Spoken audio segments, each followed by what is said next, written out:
In this video, you will hear the story of magnificent animals. Beginning on an ordinary farm in England, the story takes a completely different turn when the animals rebel against humans. Setting out with dreams of equality, freedom, and justice, the animals initially create an atmosphere full of hope when they establish their own order. However, over time, power becomes concentrated in the hands of some animals, and the ideals of the revolution gradually give way to oppression, manipulation, and fear. Animal Farm is a powerful allegory that uses striking and symbolic language to illustrate how power can have a corrupting influence. Don't forget to like the video and subscribe to the channel. If you're ready, let's get started. Jones of the Manor Farm had locked the hen houses for the night, but was too drunk to remember to shut the pop holes. With the ring of light from his lantern dancing from side to side, he lurched across the yard, kicked off his boots at the back door, drew himself a last glass of beer from the barrel in the scullery, and made his way up to bed, where Mrs. Jones was already snoring. As soon as the light in the bedroom went out, there was a stirring and a fluttering all through the farm buildings. Word had gone round during the day that old Major, the prize middle white boar, had had a strange dream on the previous night and wished to communicate it to the other animals. It had been agreed that they should all meet in the big barn as soon as Mr. Jones was safely out of the way. Old Major, so he was always called, though the name under which he had been exhibited was Willingdon Beauty, was so highly regarded on the farm that everyone was quite ready to lose an hour's sleep in order to hear what he had to say. At one end of the big barn, on a sort of raised platform, Major was already ensconced on his bed of straw, under a lantern which hung from a beam. He was 12 years old and had lately grown rather stout, but he was still a majestic-looking pig, with a wise and benevolent appearance in spite of the fact that his tushes had never been cut. Before long the other animals began to arrive and make themselves comfortable after their different fashions. First came the 3 dogs, Bluebell, Jessie, and Pincher, and then the pigs, who settled down in the straw immediately in front of the platform. The hens perched themselves on the windowsills, the pigeons fluttered up to the rafters, the sheep and cows lay down behind the pigs and began to chew the cud. The 2 cart horses, Boxer and Clover, came in together, walking very slowly and setting down their vast hairy hoofs with great care lest there should be some small animal concealed in the straw. Clover was a stout, motherly mare approaching middle life, who had never quite got her figure back after her 4th full. Boxer was an enormous beast, nearly 18 hands high, and as strong as any 2 ordinary horses put together. A white stripe down his nose gave him a somewhat stupid appearance, and in fact he was not of first-rate intelligence, but he was universally respected for his steadiness of character and tremendous powers of work. After the horses came Muriel, the white goat, and Benjamin, the donkey. Benjamin was the oldest animal on the farm, and the worst-tempered. He seldom talked, and when he did, it was usually to make some cynical remark. For instance, he would say that God had given him a tail to keep the flies off, but that he would sooner have had no tail and no flies. Alone among the animals on the farm he never laughed. If asked why, he would say that he saw nothing to laugh at. Nevertheless, without openly admitting it, he was devoted to Boxer. The 2 of them usually spent their Sundays together in the small paddock beyond the orchard, grazing side by side and never speaking. The 2 horses had just lain down when a brood of ducklings, which had lost their mother, filed into the barn, cheeping feebly and wandering from side to side to find some place where they would not be trodden on. Clover made a sort of wall round them with her great foreleg, and the ducklings nestled down inside it and promptly fell asleep. At the last moment Molly, the foolish, pretty white mare who drew Mr. Jones's trap, came mincing daintily in, chewing at a lump of sugar. She took a place near the front and began flirting her white mane, hoping to draw attention to the red ribbons it was plaited with. Last of all came the cat, who looked round, as usual, for the warmest place, and finally squeezed herself in between Boxer and Clover. There she purred contentedly throughout Major's speech without listening to a word of what he was saying. All the animals were now present except Moses, the tame raven, who slept on a perch behind the back door. When Major saw that they had all made themselves comfortable and were waiting attentively, he cleared his throat and began. Comrades, you have heard already about the strange dream that I had last night. But I will come to the dream later. I have something else to say first. I do not think, comrades, that I shall be with you for many months longer, and before I die, I feel it my duty to pass on to you such wisdom as I have acquired. I have had a long life. I have had much time for thought as I lay alone in my stall, and I think I may say that I understand the nature of life on this earth, as well as any animal now living. It is about this that I wish to speak to you. Now, comrades, what is the nature of this life of ours? Let us face it, our lives are miserable, laborious, and short. We are born. We are given just so much food as will keep the breath in our bodies, and those of us who are capable of it are forced to work to the last atom of our strength. And the very instant that our usefulness has come to an end, we are slaughtered with hideous cruelty. No animal in England knows the meaning of happiness or leisure after he is a year old. No animal in England is free. The life of an animal is misery and slavery. That is the plain truth. But is this simply part of the order of nature? Is it because this land of ours is so poor that it cannot afford a decent life to those who dwell upon it? No. Comrades, 1,000 times no. The soil of England is fertile, its climate is good, it is capable of affording food in abundance to an enormously greater number of animals than now inhabit it. This single farm of ours would support a dozen horses, 20 cows, hundreds of sheep, and all of them living in a comfort and a dignity that are now almost beyond our imagining. Why then do we continue in this miserable condition? Because nearly the whole of the produce of our labor is stolen from us by human beings.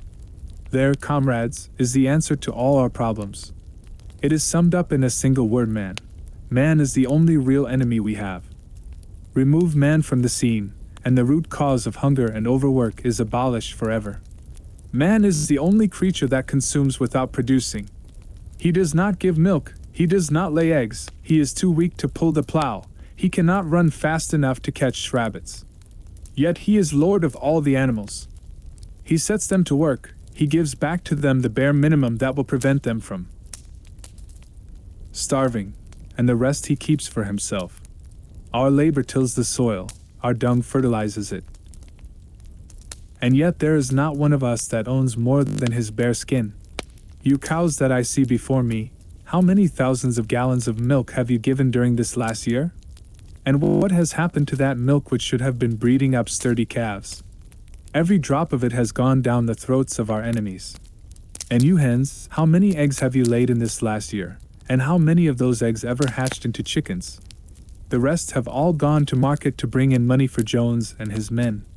And you, Clover, where are those 4 foals you bore, who should have been the support and pleasure of your old age? Each was sold at a year old. You will never see one of them again.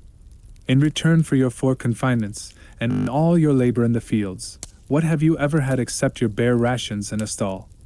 And even the miserable lives we lead are not allowed to reach their natural span. For myself I do not grumble, for I am one of the lucky ones. I am 12 years old and have had over 400 children. Such is the natural life of a pig. But no animal escapes the cruel knife in the end. You young porkers who are sitting in front of me, every one of you will scream your lives out at the block within a year. To that horror we all must come: cows, pigs, hens, sheep, everyone. Even the horses and the dogs have no better fate. You, boxer, the very day that those great muscles of yours lose their power, Jones will sell you to the knacker, who will cut your throat and boil you down for the foxhounds. As for the dogs, when they grow old and toothless, Jones ties a brick round their necks and drowns them in the nearest pond. Is it not crystal clear, then, comrades, that all the evils of this life of ours spring from the tyranny of human beings? Only get rid of man, and the produce of our labor would be our own. Most overnight we could become rich and free. What then must we do? Why, work night and day, body and soul, for the overthrow of the human race. That is my message to you, comrades. Rebellion! I do not know when that rebellion will come. It might be in a week or in 100 years. But I know, as surely as I see this straw beneath my feet, that sooner or later justice will be done. Fix your eyes on that, comrades, throughout the short remainder of your lives. And above all, pass on this message of mine to those who come after you, so that future generations shall carry on the struggle until it is victorious. And remember, comrades, your resolution must never falter. No argument must lead you astray. Never listen when they tell you that man and the animals have a common interest, that the prosperity of the one is the prosperity of the others. It is all lies. Man serves the interests of no creature except himself. And among us animals let there be perfect unity, perfect comradeship in the struggle. All men are enemies. All animals are comrades. At this moment there was a tremendous uproar. While Major was speaking, 4 large rats had crept out of their holes and were sitting on their hindquarters, listening to him.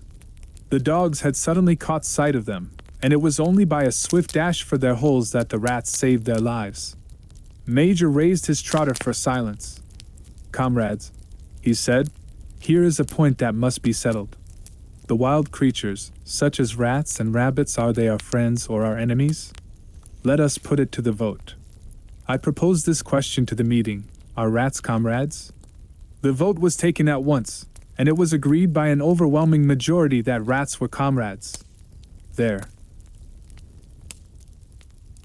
were only 4 dissentients, the 3 dogs and the cat, who was afterwards discovered to have voted on both sides. Major continued, "I have little more to say. I merely repeat, remember always your duty of enmity towards man and all his ways. Whatever goes upon 2 legs is an enemy. Whatever goes upon 4 legs, or has wings, is a friend. And remember also that in fighting against man, we must not come to resemble him. Even when you have conquered him, do not adopt his vices. No animal must ever live in a house, or sleep in a bed, or wear clothes, or drink alcohol, or smoke tobacco, or touch money, or engage in trade. All the habits of man are evil. And above all, no animal must ever tyrannize over his own kind. Weak or strong, clever or simple, we are all brothers. No animal must ever kill any other animal. All animals are equal. And now, comrades, I will tell you about my dream of last night. I cannot describe that dream to you. It was a dream of the earth as it will be when man has vanished. But it reminded me of something that I had long forgotten. Many years ago, when I was a little pig, my mother and the other sows used to sing an old song of which they knew only the tune and the first 3 words. I had known that tune in my infancy, but it had long since passed out of my mind. Last night, however, it came back to me in my dream. And what is more, the words of the song also came backwards, I am certain, which were sung by the animals of long ago and have been lost to memory for generations. I will sing you that song now. Comrades, I am old and my voice is hoarse, but when I have taught you the tune, you can sing it better for yourselves. It is called Beasts of England. Old Major cleared his throat and began to sing. As he had said, his voice was hoarse, but he sang well enough, and it was a stirring tune, something between Clementine and La Cucaracha. The words ran: Beasts of England, beasts of Ireland, beasts of every land and clime, hearken to my joyful tidings of the golden future time. Soon or late the day is coming, tyrant man shall be o'erthrown, and the fruitful fields of England shall be trod by beasts alone. Rings shall vanish from our noses, and the harness from our back, bit and spur shall rust forever, cruel whips no more shall crack. Riches more than mine can picture, wheat and barley, oats and hay, clover, beans, and mango wurzels shall be ours upon that day. Bright will shine the fields of England. Purer shall its waters be. Sweeter yet shall blow its breezes. On the day that sets us free. For that day we all must labor, though we die before it break. Cows and horses, geese and turkeys, all must toil for freedom's sake. Beasts of England, beasts of Ireland, beasts of every land and clime, hearken well and spread my tidings of the golden future time. The singing of this song threw the animals into the wildest excitement. Almost before Major had reached the end, they had begun singing it for themselves. Even the stupidest of them had already picked up the tune and a few of the words, and as for the clever ones, such as the pigs and dogs, they had the entire song by heart within a few minutes. And then, after a few preliminary tries, the whole farm burst out into Beasts of England in tremendous unison. The cows lowed it, the dogs whined it, the sheep bleated it, the horses whinnied it, the ducks quacked it. They were so delighted with the song that they sang it right through 5 times in succession, and might have continued singing it all night if they had not been interrupted. Unfortunately, the uproar awoke Mr. Jones, who sprang out of bed, making sure that there was a fox in the yard. He seized the gun which always stood in a corner of his bedroom, and let fly a charge of number 6 shot into the darkness. The pellets buried themselves in the wall of the barn, and the meeting broke up. Hurriedly, everyone fled to his own sleeping place. The birds jumped onto their perches, the animals settled down in the straw, and the whole farm was asleep in a moment. 3 nights later old Major died peacefully in his sleep. His body was buried at the foot of the orchard. This was early in March. During the next 3 months there was much secret activity. Major's speech had given to the more intelligent animals on the farm a completely new outlook on life. They did not know when the rebellion predicted by Major would take place. They had no reason for thinking that it would be within their own lifetime, but they saw clearly that it was their duty to prepare for it. The work of teaching and organizing the others fell naturally upon the pigs, who were generally recognized as being the cleverest of the animals. Preeminent among the pigs were 2 young boars named Snowball and Napoleon, whom Mr. Jones was breeding up for sale. Napoleon was a large, rather fierce-looking Berkshire boar, the only Berkshire on the farm, not much of a talker, but with a reputation for getting his own way. Snowball was a more vivacious pig than Napoleon, quicker in speech and more inventive, but was not considered to have the same depth of character. All the other male pigs on the farm were porkers. The best known among them was a small fat pig named Squealer, with very round cheeks, twinkling eyes, nimble movements, and a shrill voice. He was a brilliant talker, and when he was arguing some difficult point he had a way of skipping from side to side and whisking his tail which was somehow very persuasive. The others said of Squealer that he could turn black into white. These 3 had elaborated old Major's teachings into a complete system of thought, to which they gave the name of animalism. Several nights a week, after Mr. Jones was asleep, they held secret meetings in the barn and expounded the principles of animalism to the others. At the beginning they met with much stupidity and apathy. Some of the animals talked of the duty of loyalty to Mr. Jones, whom they referred to as Master, or made elementary remarks, such as, "Mr. Jones feeds us. If he were gone, we should starve to death." Others asked such questions as, "Why should we care what happens after we are dead?" Or, "If this rebellion is to happen anyway, what difference does it make whether we work for it or not?" And the pigs had great difficulty in making them see that this was contrary to the spirit of animalism. The stupidest questions of all were asked by Molly, the white mare. The very first question she asked Snowball was, "Will there still be sugar after the rebellion?" "No," said Snowball firmly. "We have no means of making sugar on this farm. Besides, you do not need sugar. You will have all the oats and hay you want." "And shall I still be allowed to wear ribbons in my mane?" asked Molly. "Comrade," said Snowball, "those ribbons that you are so devoted to are the badge of slavery. Can you not understand that liberty is worth more than ribbons?" Molly agreed, but she did not sound very convinced. The pigs had an even harder struggle to counteract the lies put about by Moses, the tame raven. Moses, who was Mr. Jones's especial pet, was a spy and a talebearer, but he was also a clever talker. He claimed to know of the existence of a mysterious country called Sugar Candy Mountain, to which all animals went when they died. It was situated somewhere up in the sky, a little distance beyond the clouds, Moses said. In Sugar Candy Mountain it was Sundays 7 days a week, clover was in season all the year round, and lump sugar and linseed cake grew on the hedges. The animals hated Moses because he told tales and did no work, but some of them believed in Sugar Candy Mountain, and the pigs had to argue very hard to persuade them that there was no such place. Their most faithful disciples were the 2 cart horses, Boxer and Clover. These two had great difficulty in thinking anything out for themselves, but having once accepted the pigs as their teachers, they absorbed everything that they were told, and passed it on to the other animals by simple arguments. They were unfailing in their attendance at the secret meetings in the barn, and led the singing of Beasts of England, with which the meetings always ended. Now, as it turned out, the rebellion was achieved much earlier and more easily than anyone had expected. In past years Mr. Jones, although a hard master, had been a capable farmer, but of late he had fallen on evil days. He had become much disheartened after losing money in a lawsuit,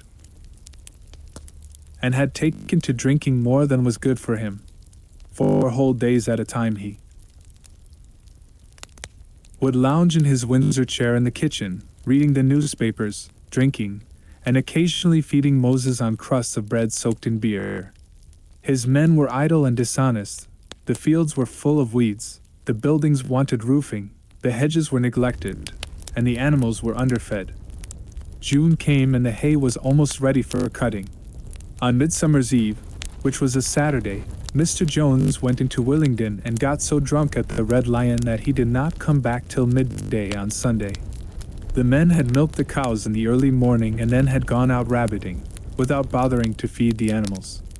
When Mr. Jones got back he immediately went to sleep on the drawing-room sofa with the news of the world over his face, so that when evening came, the animals were still unfed. At last they could stand it no longer. One of the cows broke in the door of the store shed with her horn, and all the animals began to help themselves from the bins. It was just then that Mr. Jones woke up. The next moment he and his 4 men were in the store shed with whips in their hands, lashing out in all directions. This was more than the hungry animals could bear. With one accord, though nothing of the kind had been planned beforehand, they flung themselves upon their tormentors. Jones and his men suddenly found themselves being butted and kicked from all sides. The situation was quite out of their control. They had never seen animals behave like this before, and this sudden uprising of creatures whom they were used to thrashing and maltreating just as they chose, frightened them almost out of their wits. After only a moment or two they gave up trying to defend themselves and took to their heels. A minute later all 5 of them were in full flight down the cart track that led to the main road, with the animals pursuing them in triumph. Mrs. Jones looked out of the bedroom window, saw what was happening, hurriedly flung a few possessions into a carpet bag, and slipped out of the farm by another way. Moses sprang off his perch and lapped after her, croaking loudly. Meanwhile the animals had chased Jones and his men out onto the road and slammed the 5-barred gate behind them. And so, almost before they knew what was happening, the rebellion had been successfully carried through. Jones was expelled, and the manor farm was theirs. For the first few minutes the animals could hardly believe in their good fortune. Their first act was to gallop in a body right round the boundaries of the farm, as though to make quite sure that no human being was hiding anywhere upon it. Then they raced back to the farm buildings to wipe out the last traces of Jones's hated reign. The harness room at the end of the stables was broken open. The bits, the nose rings, the dog chains, the cruel knives with which Mr. Jones had been used to castrate the pigs and lambs, were all flung down the well. The reins, the halters, the blinkers, the degrading nose bags, were thrown onto the rubbish fire which was burning in the yard. So were the whips. All the animals capered with joy when they saw the whips going up in flames. Snowball also threw onto the fire the ribbons with which the horses' manes and tails had usually been decorated on market days. "Ribbons," he said, "should be considered as clothes, which are the mark of a human being. All animals should go naked." When Boxer heard this he fetched the small straw hat which he wore in summer to keep the flies out of his ears, and flung it on to the fire with the rest.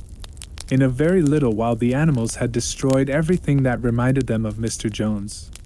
Napoleon then led them back to the store shed and served out a double ration of corn to everybody, with 2 biscuits for each dog. Then they sang Beasts of England from end to end 7 times running, and after that they settled down for the night and slept as they had never slept before. But they woke at dawn as usual, and suddenly remembering the glorious thing that had happened, they all raced out into the pasture together. A little way down the pasture there was a knoll that commanded a view of most of the farm. The animals rushed to the top of it and gazed round them in the clear morning light. Yes, it was theirs, everything that they could see was theirs. In the ecstasy of that thought they gamboled round and round, they hurled themselves into the air in great leaps of excitement. They rolled in the dew, they cropped mouthfuls of the sweet summer grass, they kicked up clods of the black earth and snuffed its rich scent. Then they made a tour of inspection of the whole farm and surveyed with speechless admiration the plough land, the hayfield, the orchard, the pool, the spinney. It was as though they had never seen these things before, and even now they could hardly believe that it was all their own. Then they filed back to the farm buildings and halted in silence outside the door of the farmhouse. That was theirs too, but they were frightened to go inside. After a moment, however, Snowball and Napoleon butted the door open with their shoulders and the animals entered in single file, walking with the utmost care for fear of disturbing anything. They tiptoed from room to room, afraid to speak above a whisper and gazing with a kind of awe at the unbelievable luxury, at the beds with their feather mattresses, the looking glasses, the horsehair sofa, the Brussels carpet, the lithograph of Queen Victoria over the drawing-room mantelpiece. They were thus coming down the stairs when Molly was discovered to be missing. Going back, the others found that she had remained behind in the best bedroom. She had taken a piece of blue ribbon from Mrs. Jones's dressing table, and was holding it against her shoulder and admiring herself in the glass in a very foolish manner. The others reproached her sharply, and they went outside. Some hams hanging in the kitchen were taken out for burial, and the barrel of beer in the scullery was stove in with a kick from Boxer's hoof. Otherwise nothing in the house was touched. A unanimous resolution was passed on the spot that the farmhouse should be preserved as a museum. All were agreed that no animal must ever live there. The animals had their breakfast, and then Snowball and Napoleon called them together again. "Comrades," said Snowball, "it is 6:30, and we have a long day before us. Today we begin the hay harvest. But there is another matter that must be attended to first." The pigs now revealed that during the past 3 months they had taught themselves to read and write from an old spelling book which had belonged to Mr. Jones's children, and which had been thrown on the rubbish heap. Napoleon sent for pots of black and white paint, and led the way down to the 5-barred gate that gave on to the main road.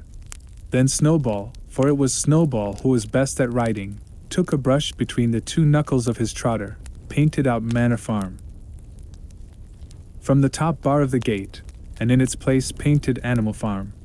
This was to be the name of the farm from now onwards. After this they went back to the farm buildings, where Snowball and Napoleon sent for a ladder which they caused to be set against the end wall of the big barn. They explained that by their studies of the past 3 months the pigs had succeeded in reducing the principles of animalism to 7 commandments. These 7 commandments would now be inscribed on the wall. They would form an unalterable law by which all the animals on Animal Farm must live forever after. With some difficulty, for it is not easy for a pig to balance himself on a ladder, Snowball climbed up and set to work, with Squealer a few rungs below him holding the paint pot. The commandments were written on the tarred wall in great white letters that could be read 30 yards away. They ran thus. The 7 commandments. 1. Whatever goes upon 2 legs is an enemy. 2. Whatever goes upon 4 legs, or has wings, is a friend. 3. No animal shall wear clothes. 4. No animal shall sleep in a bed. 5. No animal shall drink alcohol. 6. No animal shall kill any other animal. 7. All animals are equal. It was very neatly written, and except that friend was written friend, and one of the S's was the wrong way round, the spelling was correct all the way through. Snowball read it aloud for the benefit of the others.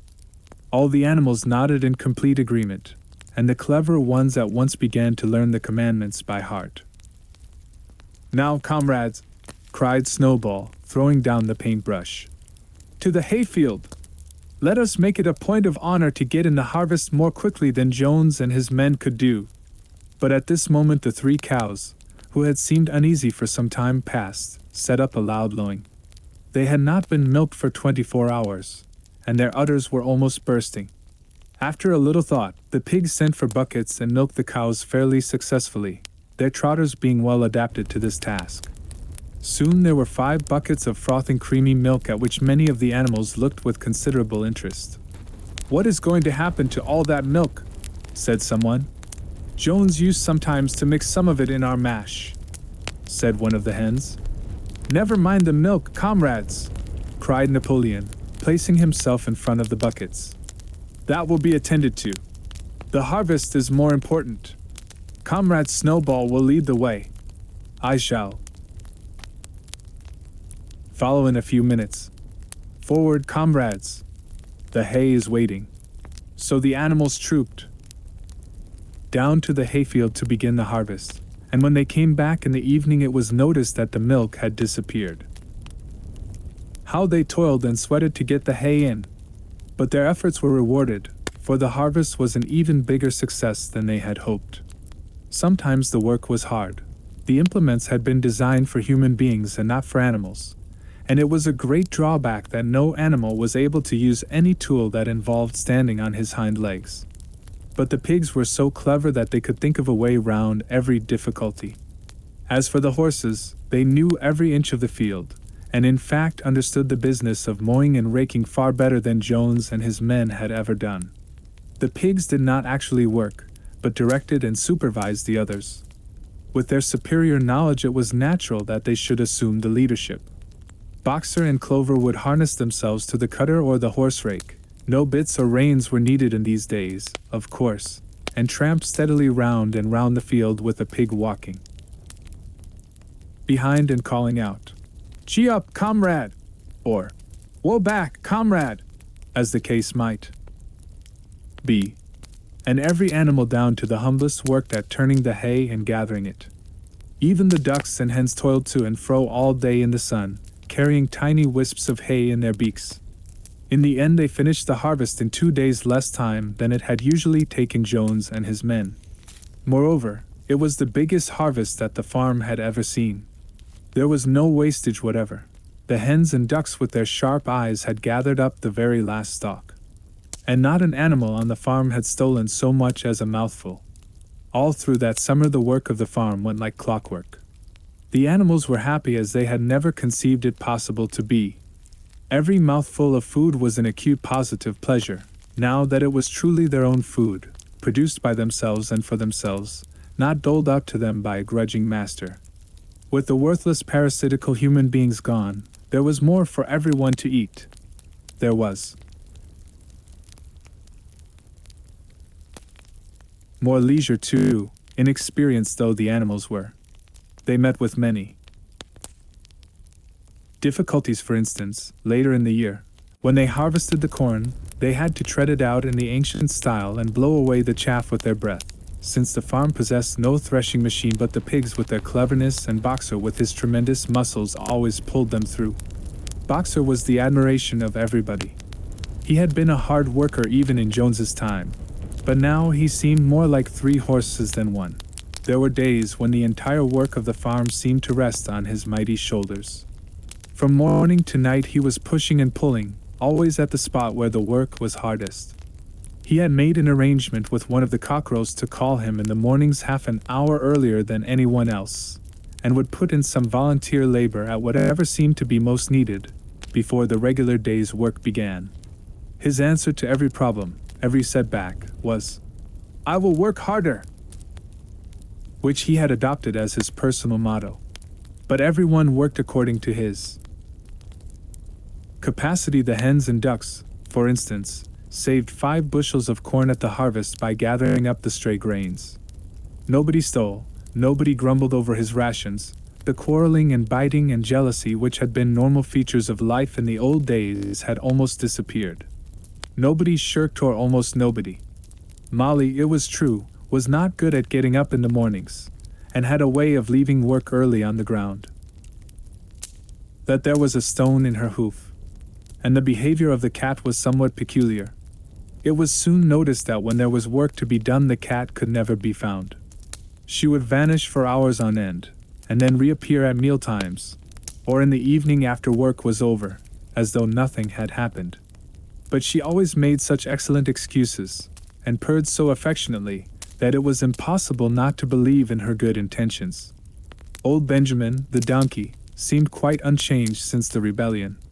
He did his work in the same slow, obstinate way as he had done it in Jones's time, never shirking and never volunteering for extra work either.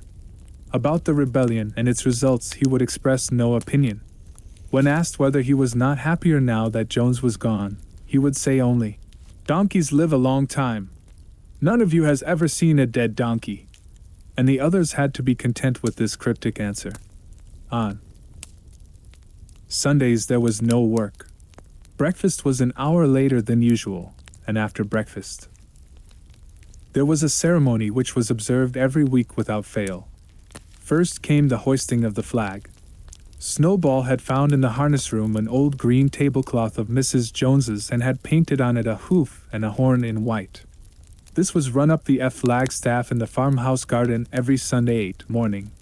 The flag was green, Snowball explained, to represent the green fields of England, while the hoof and horn signified the future republic of the animals which would arise when the human race had been finally overthrown. After the hoisting of the flag, all the animals trooped into the big barn for a general assembly which was known as the meeting. Here the work of the coming week was planned out, and resolutions were put forward and debated. It was always the pigs who put forward the resolutions. The other animals understood how to vote, but could never think of any resolutions of their own. Snowball and Napoleon were by far the most active in the debates. But it was noticed that these two were never in agreement. Whatever suggestion either of them made, the other could be counted on to oppose it. Even when it was resolved a thing no one could object to in itself, to set aside the small paddock behind the orchard as a home of rest for animals who were past work, there was a stormy debate over the correct retiring age for each class of animal. The meeting always ended with the singing of Beasts of England, and the afternoon was given up to recreation. The pigs had set aside the harness room as a headquarters for themselves. Here, in the evenings, they studied blacksmithing, carpentering, and other necessary arts from books which they had brought out of the farmhouse. Snowball also busied himself with organizing the other animals into what he called animal committees. He was indefatigable at this. He formed the Egg Production Committee for the hens, the Clean Tails League for the cows, the Wild Comrades Re-Education Committee. The object of this was to tame the rats and rabbits, the Whiter Wool Movement for the sheep, and various others, besides instituting classes in reading and writing. On the whole, these projects were a failure. The attempt to tame the wild creatures, for instance, broke down almost immediately. They continued to behave very much as before, and when treated with generosity, simply took advantage of it. The cat joined the Re-Education Committee and was very active in it for some days. She was seen one day sitting on a roof and talking to some sparrows who were just out of her reach. She was telling them that all animals were now comrades and that any sparrow who chose could come and perch on her paw, but the sparrows kept their distance.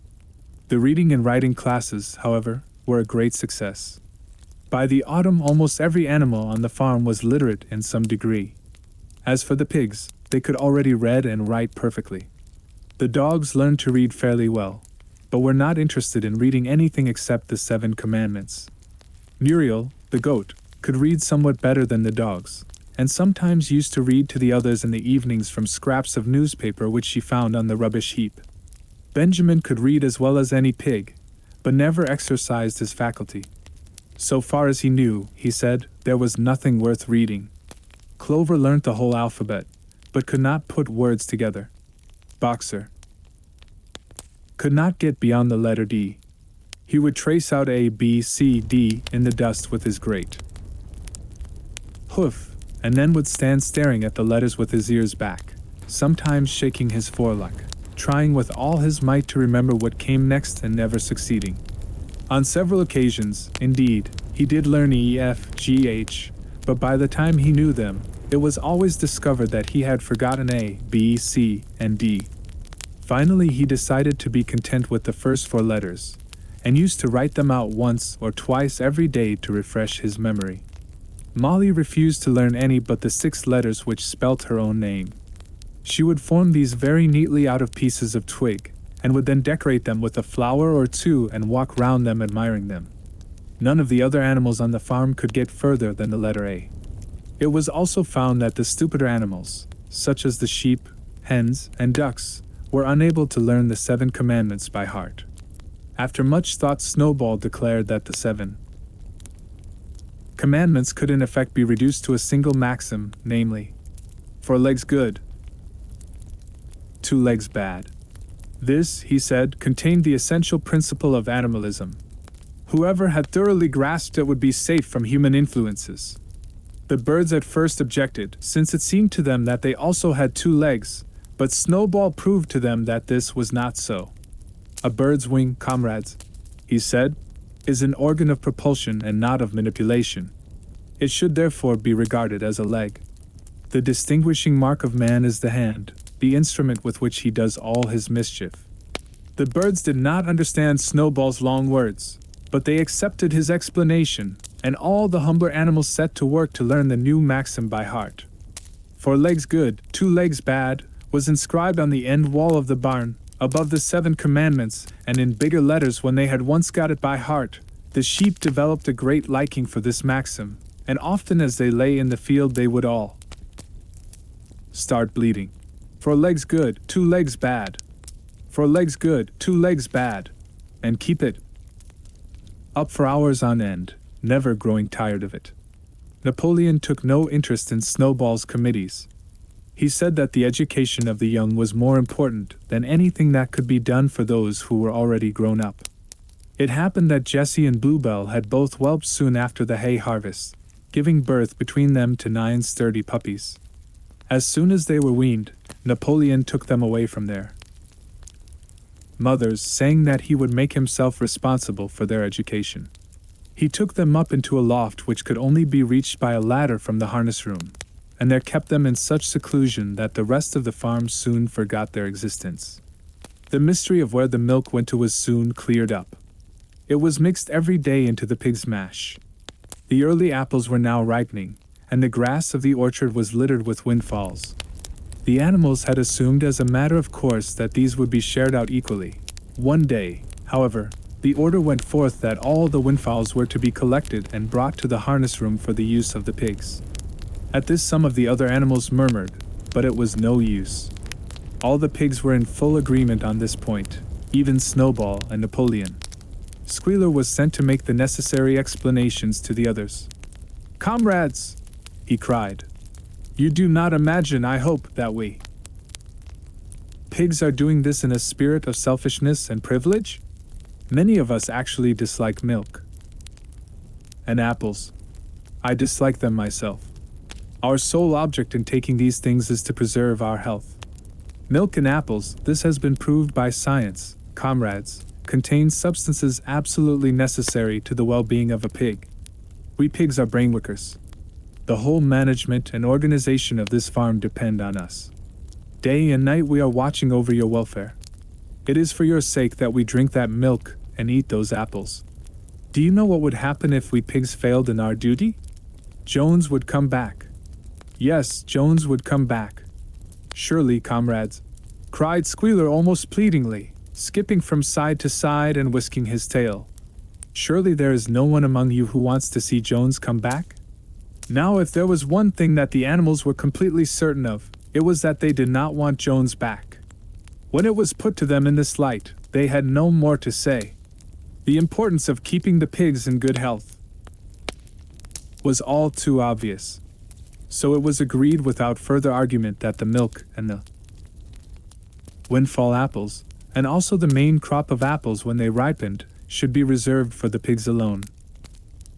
By the late summer, the news of what had happened on Animal Farm had spread across half the county. Every day Snowball and Napoleon sent out flights of pigeons whose instructions were to mingle with the animals on neighboring farms, tell them the story of the rebellion, and teach them the tune of beasts of England. Most of this time Mr. Jones had spent sitting in the taproom of the Red Lion at Willingdon, complaining to anyone who would listen of the monstrous injustice he had suffered in being turned out of his property by a pack of good-for-nothing animals. The other farmers sympathized in principle, but they did not at first give him much help. At heart, each of them was secretly wondering whether he could not somehow turn Jones's misfortune to his own advantage. It was lucky that the owners of the two farms which adjoined Animal Farm were on permanently bad terms. One of them, which was named Foxwood, was a large, neglected, old-fashioned farm, much overgrown by woodland, with all its pastures worn out and its hedges in a disgraceful condition.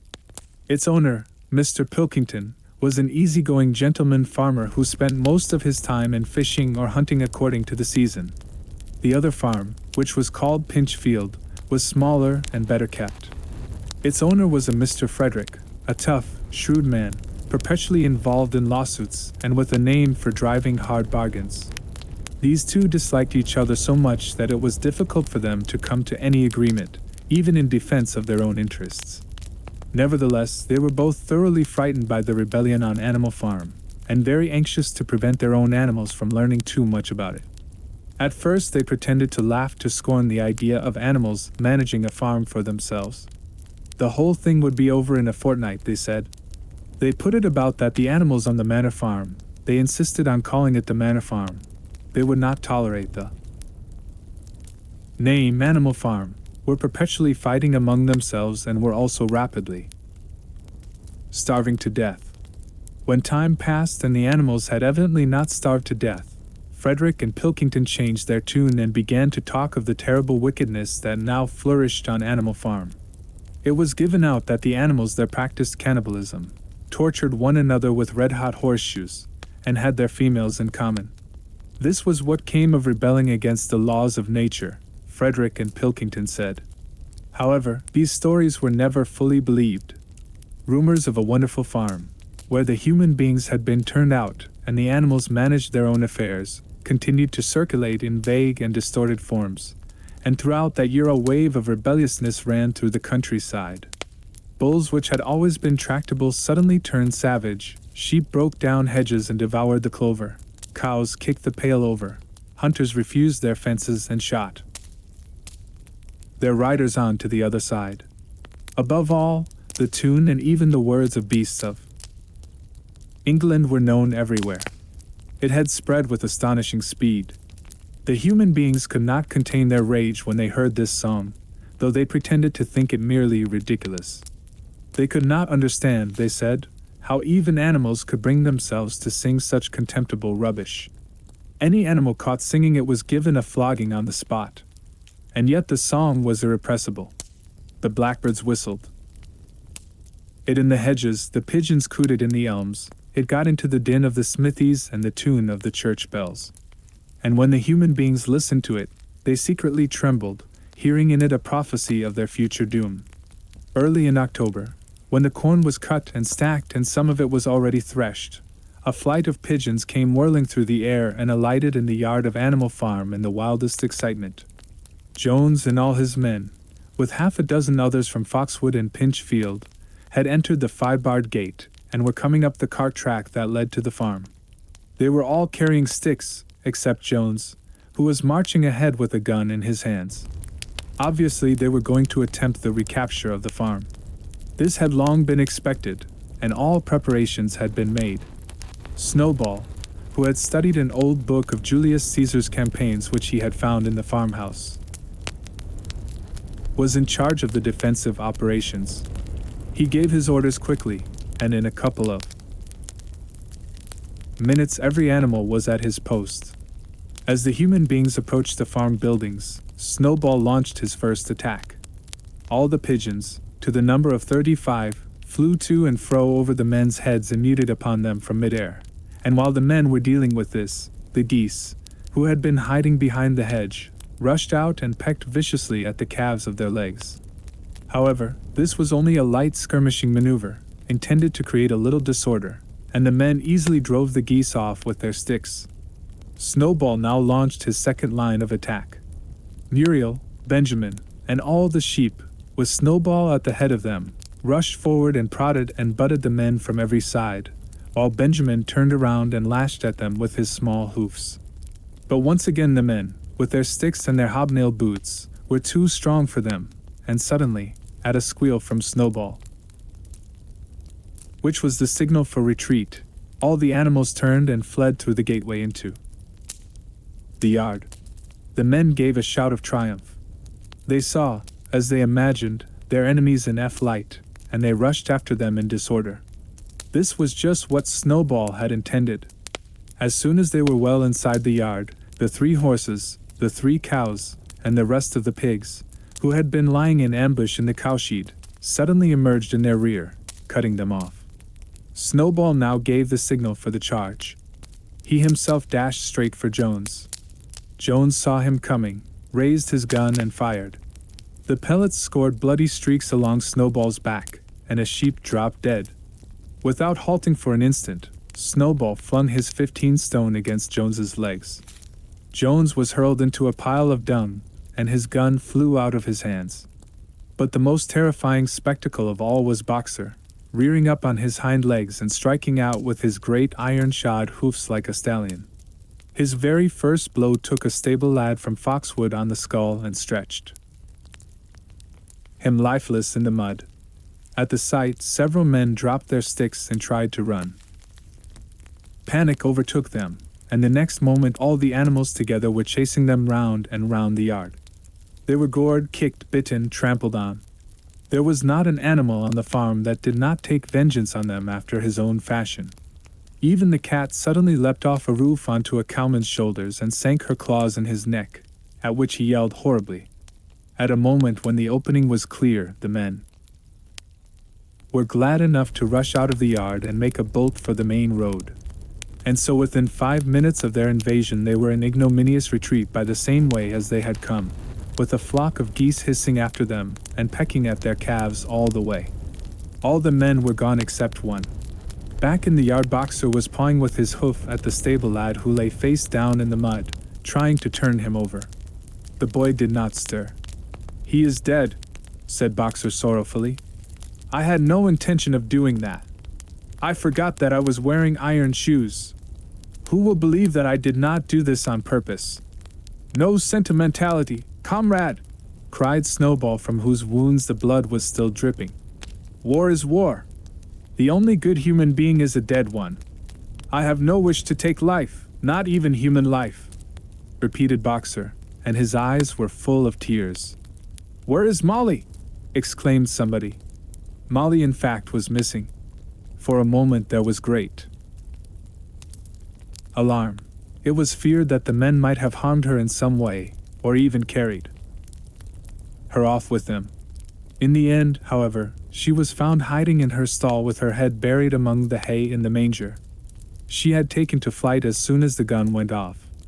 And when the others came back from looking for her, it was to find that the stable lad, who in fact was only stunned, had already recovered and made off. The animals had now reassembled in the wildest excitement, each recounting his own exploits in the battle at the top of his voice. An impromptu celebration of the victory was held immediately. The flag was run up and Beasts of England was sung a number of times. Then the sheep who had been killed was given a solemn funeral, a hawthorn bush being planted on her grave. At the graveside, Snowball made a little speech, emphasizing the need for all animals to be ready to die for Animal Farm if need be. The animals decided unanimously to create a military decoration, Animal Hero, First Class, which was conferred there and then on Snowball and Boxer.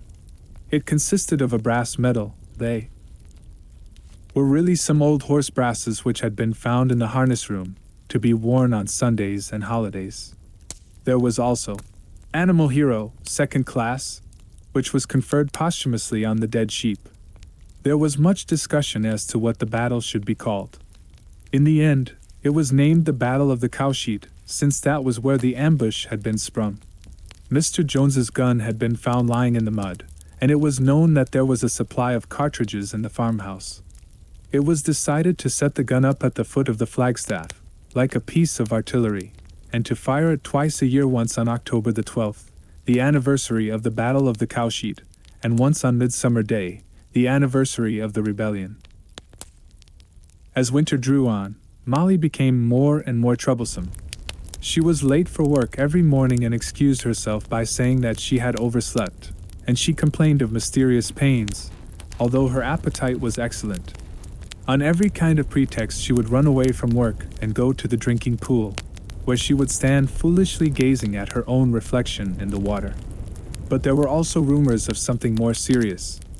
One day, as Molly strolled blithely into the yard, flirting her long tail and chewing at a stalk of hay, Clover took her aside. "Molly," she said, "I have something very serious to say to you. This morning I saw you looking over the hedge that divides Animal Farm from Foxwood. One of Mr. Pilkington's men was standing on the other side of the hedge, and I was a long way away, but I am almost certain I saw this: he was talking to you, and you were allowing him to stroke your nose. What does that mean?" "Molly? He didn't. I wasn't." "It isn't true," cried Molly, beginning to prance about and paw the ground. "Molly, look me in the face. Do you give me your word of honor that that man was not stroking your nose?" "It isn't true," repeated Molly, but she could not look Clover in the face, and the next moment she took to her heels and galloped away into the field. A thought struck Clover. Without saying anything to the others, she went to Molly's stall and turned over the straw with her hoof. Hidden under the straw was a little pile of lumped sugar and several bunches of ribbon of different colors.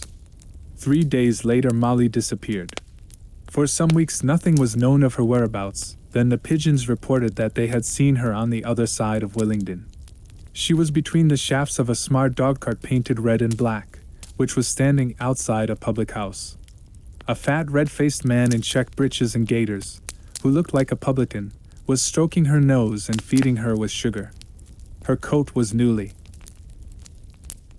clipped, and she wore a scarlet ribbon round her forelock. She appeared to be enjoying herself, so the pigeons said.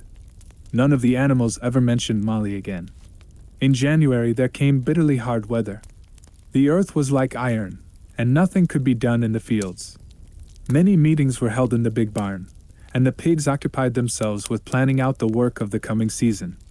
It had come to be accepted that the pigs, who were manifestly cleverer than the other animals, should decide all questions of farm policy, though their decisions had to be ratified by a majority vote. This arrangement would have worked well enough if it had not been for the disputes between Snowball and Napoleon. These two disagreed at every point where disagreement was possible. If one of them suggested sowing a bigger acreage with barley, the other was certain to demand a bigger acreage of oats. And if one of them said that such and such a field was just right for cabbages, the other would declare that it was useless for anything except roots. Each had his own following, and there were some violent debates. At the meetings Snowball often won over the majority by his brilliant speeches, but Napoleon was better at canvassing support for himself in between times. He was especially successful with the sheep. Of late the sheep had taken to bleating, 4 legs good, 2 legs bad, both in and out of season, and they often interrupted the meeting with this. It was noticed that they were especially liable to break into 4 legs good, 2 legs bad at crucial moments in Snowball's speeches. Snowball had made a close study of some back numbers of the farmer and stock breeder which he had found in the farmhouse, and was full of plans for innovations and improvements. He talked learnedly about field drains, silage, and basic slag, and had worked out a complicated scheme for all the animals to drop their dung directly in the fields, at a different spot every day, to save the labor of cartage. Napoleon produced no schemes of his own, but said quietly that snowballs would come to nothing, and seemed to be biding his time. But of all their controversies, none was so bitter as the one that took place over the windmill. In the long pasture, not far from the farm buildings, there was a small knoll which was the highest point on the farm. After surveying the ground, Snowball declared that this was just the place for a windmill, which could be made to operate a dynamo and supply the farm with electrical power. This would light the stalls and warm them in winter, and would also run a circular saw, a chaff cutter, a mangle slicer, and an electric milking machine. The animals had never heard of anything of this kind before, for the farm was an old-fashioned one and had only the most primitive machinery, and they listened in astonishment, while Snowball conjured up pictures of fantastic machines which would do their work for them while they grazed at their ease in the fields or improved their minds with reading and conversation. Within a few weeks, Snowball's plans for the windmill were fully worked out. The mechanical details came mostly from 3 books which had belonged to Mr. Jones' 1,000 Useful Things to Do About the House, Every Man His Own Bricklayer, and Electricity for Beginners. Snowball used as his study a shed which had once been used for incubators and had a smooth wooden floor, suitable for drawing on. He was closeted there for hours at a time, with his books held open by a stone, and with a piece of chalk gripped between the knuckles of his trotter. He would move rapidly to and fro, drawing in line after line and uttering little whimpers of excitement. Gradually the plans grew into a complicated mass of cranks and cogwheels, covering more than half the floor, which the other animals found completely unintelligible but very impressive. All of them came to look at Snowball's drawings at least once a day. Even the hens and ducks came, and were at pains not to tread on the chalk marks. Only Napoleon held aloof. He had declared himself against the windmill from the start. One day, however, he arrived unexpectedly to examine the plans. He walked heavily round the shed, looked closely at every detail of the plans and snuffed at them once or twice, then stood for a little while contemplating them out of the corner of his eye. Then suddenly he lifted his leg, urinated over the plans, and walked out without uttering a word. The whole farm was deeply divided on the subject of the windmill. Snowball did not deny that to build it would be a difficult business. Stone would have to be carried and built up into walls, then the sails would have to be made, and after that there would be need for dynamos and cables. How these were to be procured, Snowball did not say. But he maintained that it could all be done in a year. And thereafter, he declared, so much labor would be saved that the animals would only need to work 3 days a week. Napoleon, on the other hand, argued that the great need of the moment was to increase food production, and that if they wasted time on the windmill they would all starve to death. The animals formed themselves into 2 factions under the slogan, "Vote for Snowball and the 3-day week," and "Vote for Napoleon and the full manger." Benjamin was the only animal who did not side with either faction. He refused to believe either that food would become more plentiful or that the windmill would save work. Windmill or no windmill, he said, life would go on as it had always gone on, that is, badly. Apart from the disputes over the windmill, there was the question of the defense of the farm. It was fully realized that though the human beings had been defeated in the Battle of the Cowshed, they might make another and more determined attempt to recapture the farm and reinstate Mr. Jones. They had all the more reason for doing so because the news of their defeat had spread across the countryside and made the animals on the neighboring farms more restive than ever. As usual, Snowball and Napoleon were in disagreement. According to Napoleon, what the animals must do was to procure firearms and train themselves in the use of them. According to Snowball, they must send out more and more pigeons and stir up rebellion among the animals on the other farms. The one argued that if they could not defend themselves they were bound to be conquered. The other argued that if rebellions happened everywhere they would have no need to defend themselves. The animals listened first to Napoleon, then to Snowball, and could not make up their minds which was right. Indeed, they always found themselves in agreement with the one who was speaking at the moment. At last the day came when Snowball's plans were completed. At the meeting on the following Sunday, the question of whether or not to begin work on the windmill was to be put to the vote. When the animals had assembled in the big barn, Snowball stood up and, though occasionally interrupted by bleating from the sheep, set forth his reasons for advocating the building of the windmill. Then Napoleon stood up to reply. He said very quietly that the windmill was nonsense, and that he advised nobody to vote for it, and promptly sat down again. He had spoken for barely 30 seconds, and seemed almost indifferent as to the effect he produced. At this, Snowball sprang to his feet, and shouting down the sheep, who had begun bleating again, broke into a passionate appeal in favor of the windmill. Until now the animals had been about equally divided in their sympathies, but in a moment Snowball's eloquence had carried them away. In glowing sentences he painted a picture of Animal Farm as it might be when sordid labor was lifted from the animals' backs. His imagination had now run far beyond chaff cutters and turnip slicers. Electricity, he said, could operate threshing machines, plows, harrows, rollers, and reapers and binders, besides supplying every stall with its own electric light, hot and cold water, and an electric heater. By the time he had finished speaking, there was no doubt as to which way the vote would go. But just at this moment Napoleon stood up and, casting a peculiar sidelong look at Snowball, uttered a high-pitched whimper of a kind no one had ever heard him utter before.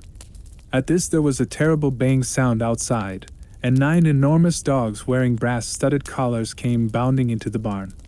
They dashed straight for Snowball, who only sprang from his place just in time to escape their snapping jaws. In a moment he was out of the door, and they were after him. Too amazed and frightened to speak, all the animals crowded through the door to watch the chase.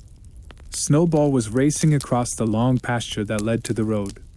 He was running as only a pig can run, but the dogs were close on his heels. Suddenly he slipped, and it seemed certain that they had him. Then he was up again, running faster than ever. Then the dogs were gaining on him again. One of them all but closed his jaws on Snowball's tail, but Snowball whisked it free just in time. Then he put on an extra spurt, and, with a few inches to spare, slipped through a hole in the hedge and was seen no more. Silent and terrified, the animals crept back into the barn. In a moment the dogs came bounding back. At first no one had been able to imagine where these creatures came from, but the problem was soon solved. They were the puppies whom Napoleon had taken away from their mothers and reared privately. Though not yet full-grown, they were huge dogs, and as fierce-looking as wolves. They kept close to Napoleon.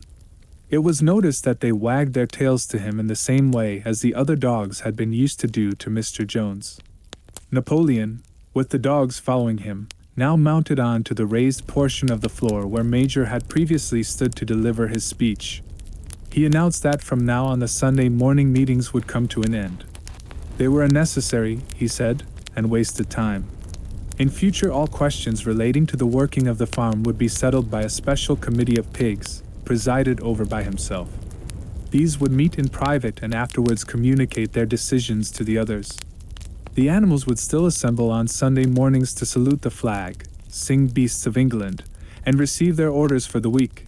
But there would be no more debates.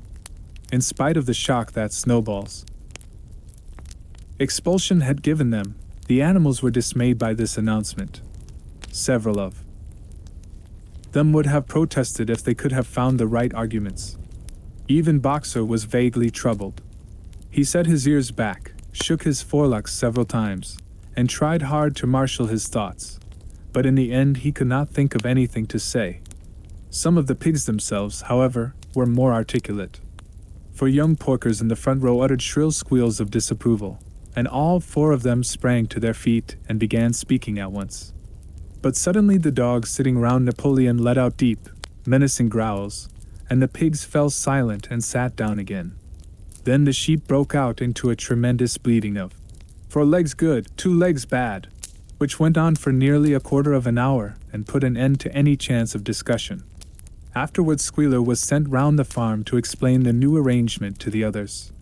"Comrades," he said, "I trust that every animal here appreciates the sacrifice that Comrade Napoleon has made in taking this extra labor upon himself. Do not imagine, comrades, that leadership is a pleasure. On the contrary, it is a deep and heavy responsibility. No one believes more firmly than Comrade Napoleon that all animals are equal. He would be only too happy to let you make your decisions for yourselves.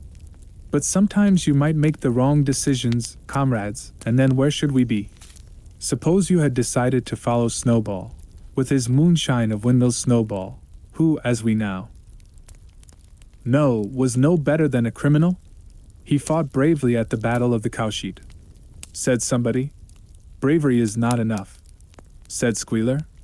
Loyalty and obedience are more important. And as to the Battle of the Cowshed, I believe the time will come when we shall find that Snowball's part in it was much exaggerated. Discipline, comrades, iron discipline. That is the watchword for today.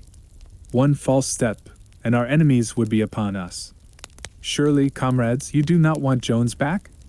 Once again this argument was unanswerable. Certainly the animals did not want Jones back.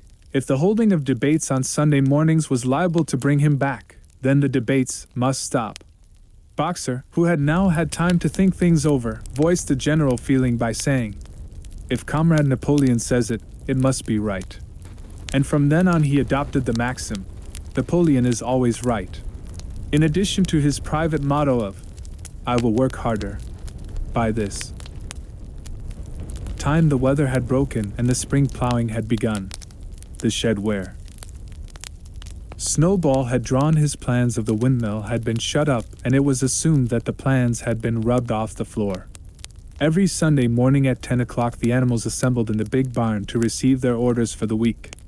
The skull of old Major, now clean of flesh, had been disinterred from the orchard and set up on a stump at the foot of the flagstaff, beside the gun. After the hoisting of the flag, the animals were required to file past the skull in a reverent manner before entering the barn. Nowadays they did not sit all together as they had done in the past. Napoleon, with Squealer and another pig named Minimus, who had a remarkable gift for composing songs and poems, sat on the front of the raised platform, with the 9 young dogs forming a semicircle round them, and the other pigs sitting behind. The rest of the animals sat facing them in the main body of the barn. Napoleon read out the orders for the week in a gruff soldierly style, and after a single singing of Beasts of England, all the animals dispersed. On the 3rd Sunday after Snowball's expulsion, the animals were somewhat surprised to hear Napoleon announce that the windmill was to be built after all. He did not give any reason for having changed his mind, but merely warned the animals that this extra task would mean very hard work. It might even be necessary to reduce their rations. The plans, however, had all been prepared, down to the last detail. A special committee of pigs had been at work upon them for the past 3 weeks. The building of the windmill, with various other improvements, was expected to take 2 years. That evening Squealer explained privately to the other animals that Napoleon had never in reality been opposed to the windmill. On the contrary, it was he who had advocated it in the beginning, and the plan which Snowball had drawn on the floor of the incubator shed had actually been stolen from among Napoleon's papers. The windmill was, in fact, Napoleon's own creation. Why, then, asked somebody, had he spoken so strongly against it? Here Squealer looked very sly. That, he said, was Comrade Napoleon's cunning. He had seemed to oppose the windmill, simply as a maneuver to get rid of Snowball, who was a dangerous character and a bad influence. Now that Snowball was out of the way, the plan could go forward without his interference. This, said Squealer, was something called tactics. He repeated a number of times. Tactics, comrades. Tactics. Skipping round and whisking his tail with a merry laugh. The animals were not certain what the word meant, but Squealer spoke so persuasively, and the 3 dogs, who happened to be with him, growled so threateningly, that they accepted his explanation without further questions. All that year the animals worked like slaves. But they were happy in their work. They grudged no effort or sacrifice, well aware that everything that they did was for the benefit of themselves and those of their kind who would come after them, and not for a pack of idle, thieving human beings. Throughout the spring and summer they worked a 60-hour week, and in August Napoleon announced that there would be work on Sunday afternoons as well. This work was strictly voluntary, but any animal who absented himself from it would have his rations reduced by half. Even so, it was found necessary to leave certain tasks undone. The harvest was a little less successful than in the previous year, and 2 fields which should have been sown with roots in the early summer were not sown because the plowing had not been completed early enough. It was possible to foresee that the coming winter would be a hard one. The windmill presented unexpected difficulties. There was a good quarry of limestone on the farm, and plenty of sand and cement had been found in one of the outhouses, so that all the materials for building were at hand. But the problem the animals could not at first solve was how to break up the stone into pieces of suitable size. There seemed no way of doing this except with picks and crowbars, which no animal could use, because no animal could stand on his hind legs. Only after weeks of vain effort did the right idea occur to somebody, namely, to utilize the force of gravity. Huge boulders, far too big to be used as they were lying all over the bed of the quarry. The animals lashed ropes round these, and then all together, cows, horses, sheep, any animal that could lay hold of the rope, even the pigs sometimes joined, and at critical moments they dragged them with desperate slowness up the slope to the top of the quarry, where they were toppled over the edge, to shatter to pieces below. Transporting the stone when it was once broken was comparatively simple. The horses carried it off in cartloads, the sheep dragged single blocks. Even Muriel and Benjamin yoked themselves into an old governess cart, and did their share. By late summer a sufficient store of stone had accumulated, and then the building began, under the superintendence of the pigs. But it was a slow, laborious process. Frequently it took a whole day of exhausting effort to drag a single boulder to the top of the quarry, and sometimes when it was pushed over the edge it failed to break. Nothing could have been achieved without Boxer, whose strength seemed equal to that of all the rest of the animals put together. When the boulder began to slip and the animals cried out in despair at finding themselves dragged down the hill, it was always Boxer who strained himself against the rope and brought the boulder to a stop. To see him toiling up the slope inch by inch, his breath coming fast, the tips of his hoofs clawing at the ground, and his great sides matted with sweat, filled everyone with admiration. Clover warned him sometimes to be careful not to overstrain himself, but Boxer would never listen to her.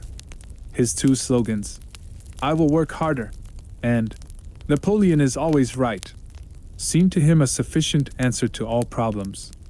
He had made arrangements with the cockerel to call him 3/4 of an hour earlier in the mornings instead of half an hour. And in his spare moments, of which there were not many nowadays, he would go alone to the quarry, collect a load of broken stone, and drag it down to the site of the windmill unassisted.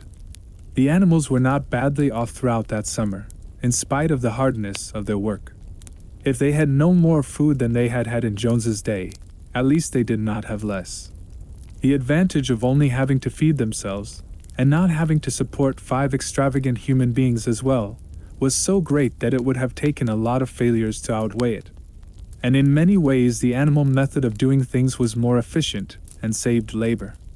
Such jobs as weeding, for instance, could be done with a thoroughness impossible to human beings. And again, since no animal now stole, it was unnecessary to fence off pasture from arable land, which saved a lot of labor on the upkeep of hedges and gates. Nevertheless, as the summer wore on, various unforeseen shortages began to make themselves felt. There was need of paraffin oil, nails, string, dog biscuits, and iron for the horses' shoes, none of which could be produced on the farm. Later there would also be need for seeds and artificial manures, besides various tools and, finally, the machinery for the windmill. How these were to be procured, no one was able to imagine. One Sunday morning, when the animals assembled to receive their orders, Napoleon announced that he had decided upon a new policy. From now onwards Animal Farm would engage in trade with the neighboring farms, not, of course, for any commercial purpose, but simply in order to obtain certain materials which were urgently necessary. The needs of the windmill must override everything else, he said. He was therefore making arrangements to sell a stack of hay and part of the current year's wheat crop, and later on, if more money were needed, it would have to be made up by the sale of eggs, for which there was always a market in Willingdon. The hens, said Napoleon, should welcome this sacrifice as their own special contribution towards the building of the windmill. Once again the animals were conscious of a vague uneasiness. Never to have any dealings with human beings, never to engage in trade, never to make use of money, had not these been among the earliest resolutions passed at that first triumphant meeting after Jones was expelled? All the animals remembered passing such resolutions, or at least they thought that they remembered it. The 4 young pigs who had protested when Napoleon abolished the meetings raised their voices timidly, but they were promptly silenced by a tremendous growling from the dogs. Then, as usual, the sheep broke into 4 legs good, 2 legs bad, and the momentary awkwardness was smoothed over. Finally Napoleon raised his trotter for silence, and announced that he had already made all the arrangements. There would be no need for any of the animals to come in contact with human beings, which would clearly be most undesirable. He intended to take the whole burden upon his own shoulders. A Mr. Whymper, a solicitor living in Willingdon, had agreed to act as intermediary between Animal Farm and the outside world, and would visit the farm every Monday morning to receive his instructions. Napoleon ended his speech with his usual cry of, "Long live Animal Farm!" and after the singing of Beasts of England the animals were dismissed. Afterwards Squealer made a round of the farm and set the animals' minds at rest. He assured them that the resolution against engaging in trade and using money had never been passed, or even suggested. It was pure imagination, probably traceable in the beginning to lies circulated by Snowball. A few animals still felt faintly doubtful, but Squealer asked them shrewdly, "Are you certain that this is not something that you have dreamed, comrades? Have you any record of such a resolution? Is it written down anywhere?" And since it was certainly true that nothing of the kind existed in writing, the animals were satisfied that they had been mistaken. Every Monday Mr. Whymper visited the farm as had been arranged. He was a sly-looking little man with side whiskers, a solicitor in a very small way of business, but sharp enough to have realized earlier than anyone else that Animal Farm would need a broker, and that the commissions would be worth having. The animals watched his coming and going with a kind of dread, and avoided him as much as possible. Nevertheless, the sight of Napoleon, on all fours, delivering orders to Whymper, who stood on 2 legs, roused their pride and partly reconciled them to the new arrangement. Their relations with the human race were now not quite the same as they had been before. The human beings did not hate Animal Farm any less now that it was prospering. Indeed, they hated it more than ever. Every human being held it as an article of faith that the farm would go bankrupt sooner or later, and above all, that the windmill would be a failure. They would meet in the public houses and prove to one another by means of diagrams that the windmill was bound to fall down, or that if it did stand up, then that it would never work. And yet, against their will, they had developed a certain respect for the efficiency with which the animals were managing their own affairs. One symptom of this was that they had begun to call Animal Farm by its proper name, and ceased to pretend that it was called the Manor Farm. They had also dropped their championship of Jones, who had given up hope of getting his farm back and gone to live in another part of the county. Except through Whymper there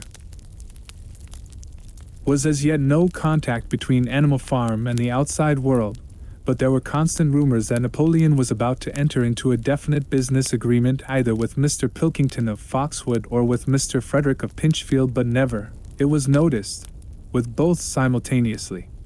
It was about this time that the pigs suddenly moved into the farmhouse and took up their residence there. Again the animals seemed to remember that a resolution against this had been passed in the early days, and again Squealer was able to convince them that this was not the case. It was absolutely necessary, he said, that the pigs, who were the brains of the farm, should have a quiet place to work in. It was also more suited to the dignity of the leader, for of late he had taken to speaking of Napoleon under the title of leader, to live in a house than in a mere sty. Nevertheless, some of the animals were disturbed when they heard that the pigs not only took their meals in the kitchen and used the drawing room as a recreation room, but also slept in the beds. Boxer passed it off as usual with, "Napoleon is always right." But Clover, who thought she remembered a definite ruling against beds, went to the end of the barn and tried to puzzle out the 7 commandments which were inscribed there. Finding herself unable to read more than individual letters, she fetched Muriel. "Muriel," she said, "read me the 4th commandment. Does it not say something about never sleeping in a bed?" With some difficulty Muriel spelt it out. "It says, no animal shall sleep in a bed with sheets," she announced finally. Curiously enough, Clover had not remembered that the 4th commandment mentioned sheets, but as it was there on the wall, it must have done so. And Squealer, who happened to be passing at this moment, attended by 2 or 3 dogs, was able to put the whole matter in its proper perspective. "You have heard then, comrades," he said, "that we pigs now sleep in the beds of the farmhouse? And why not? You did not suppose, surely, that there was ever a ruling against beds?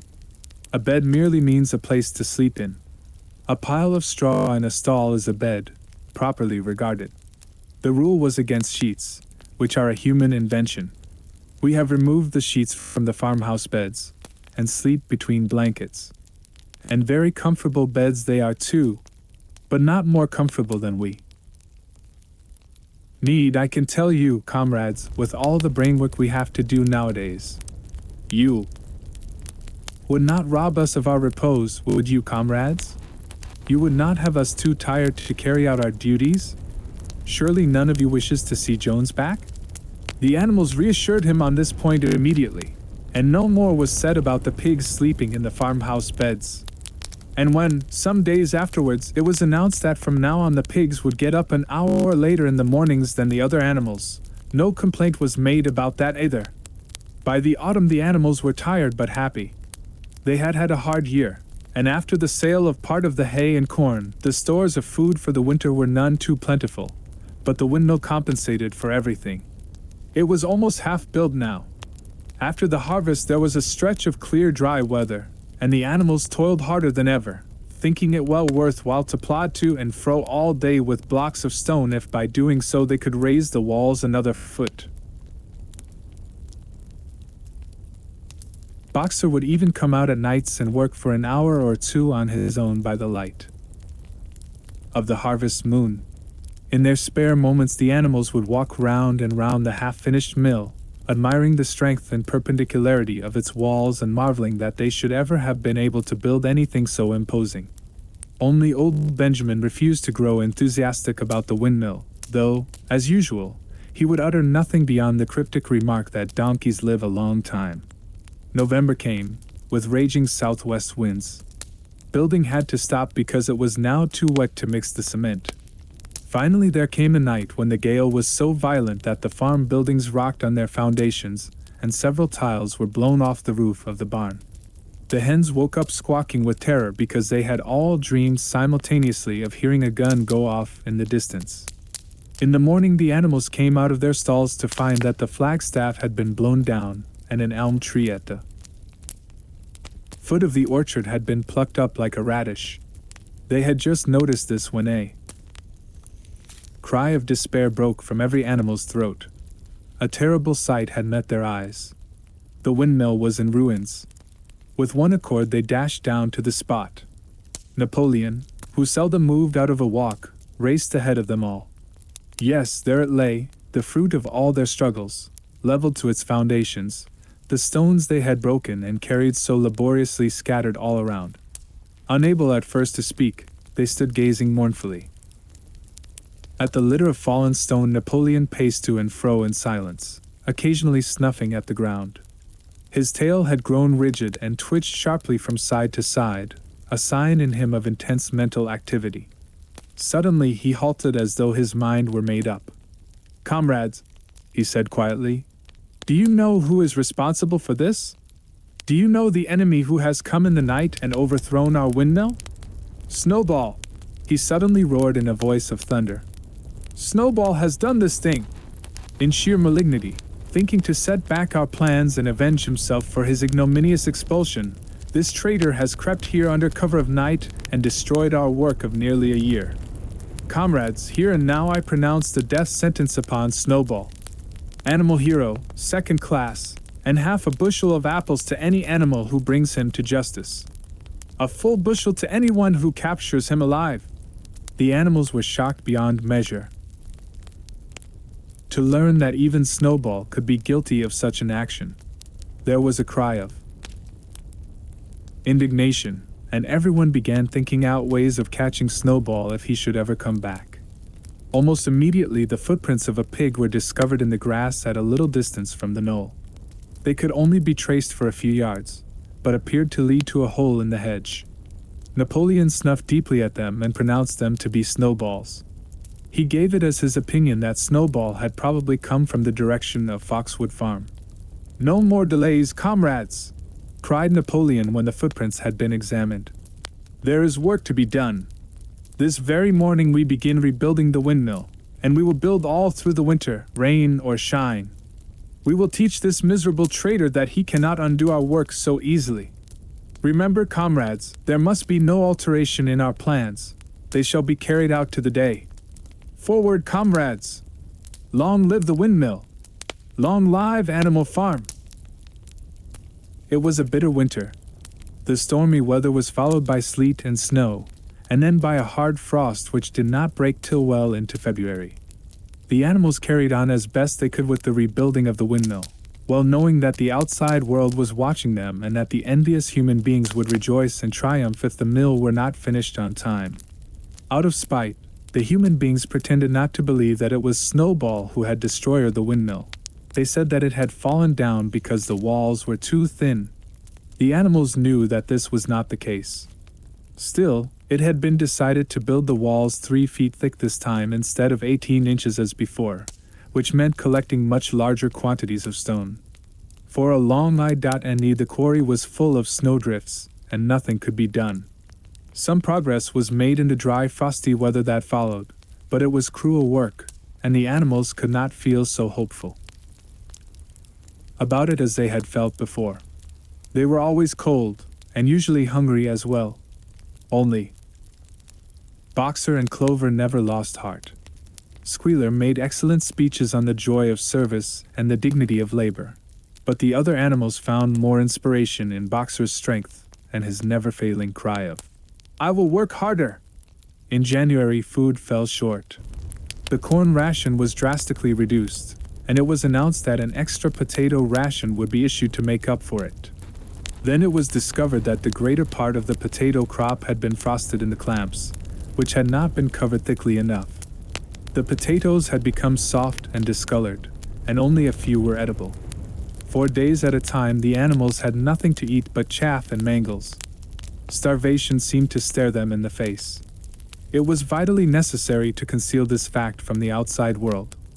Emboldened by the collapse of the windmill, the human beings were inventing fresh lies about Animal Farm.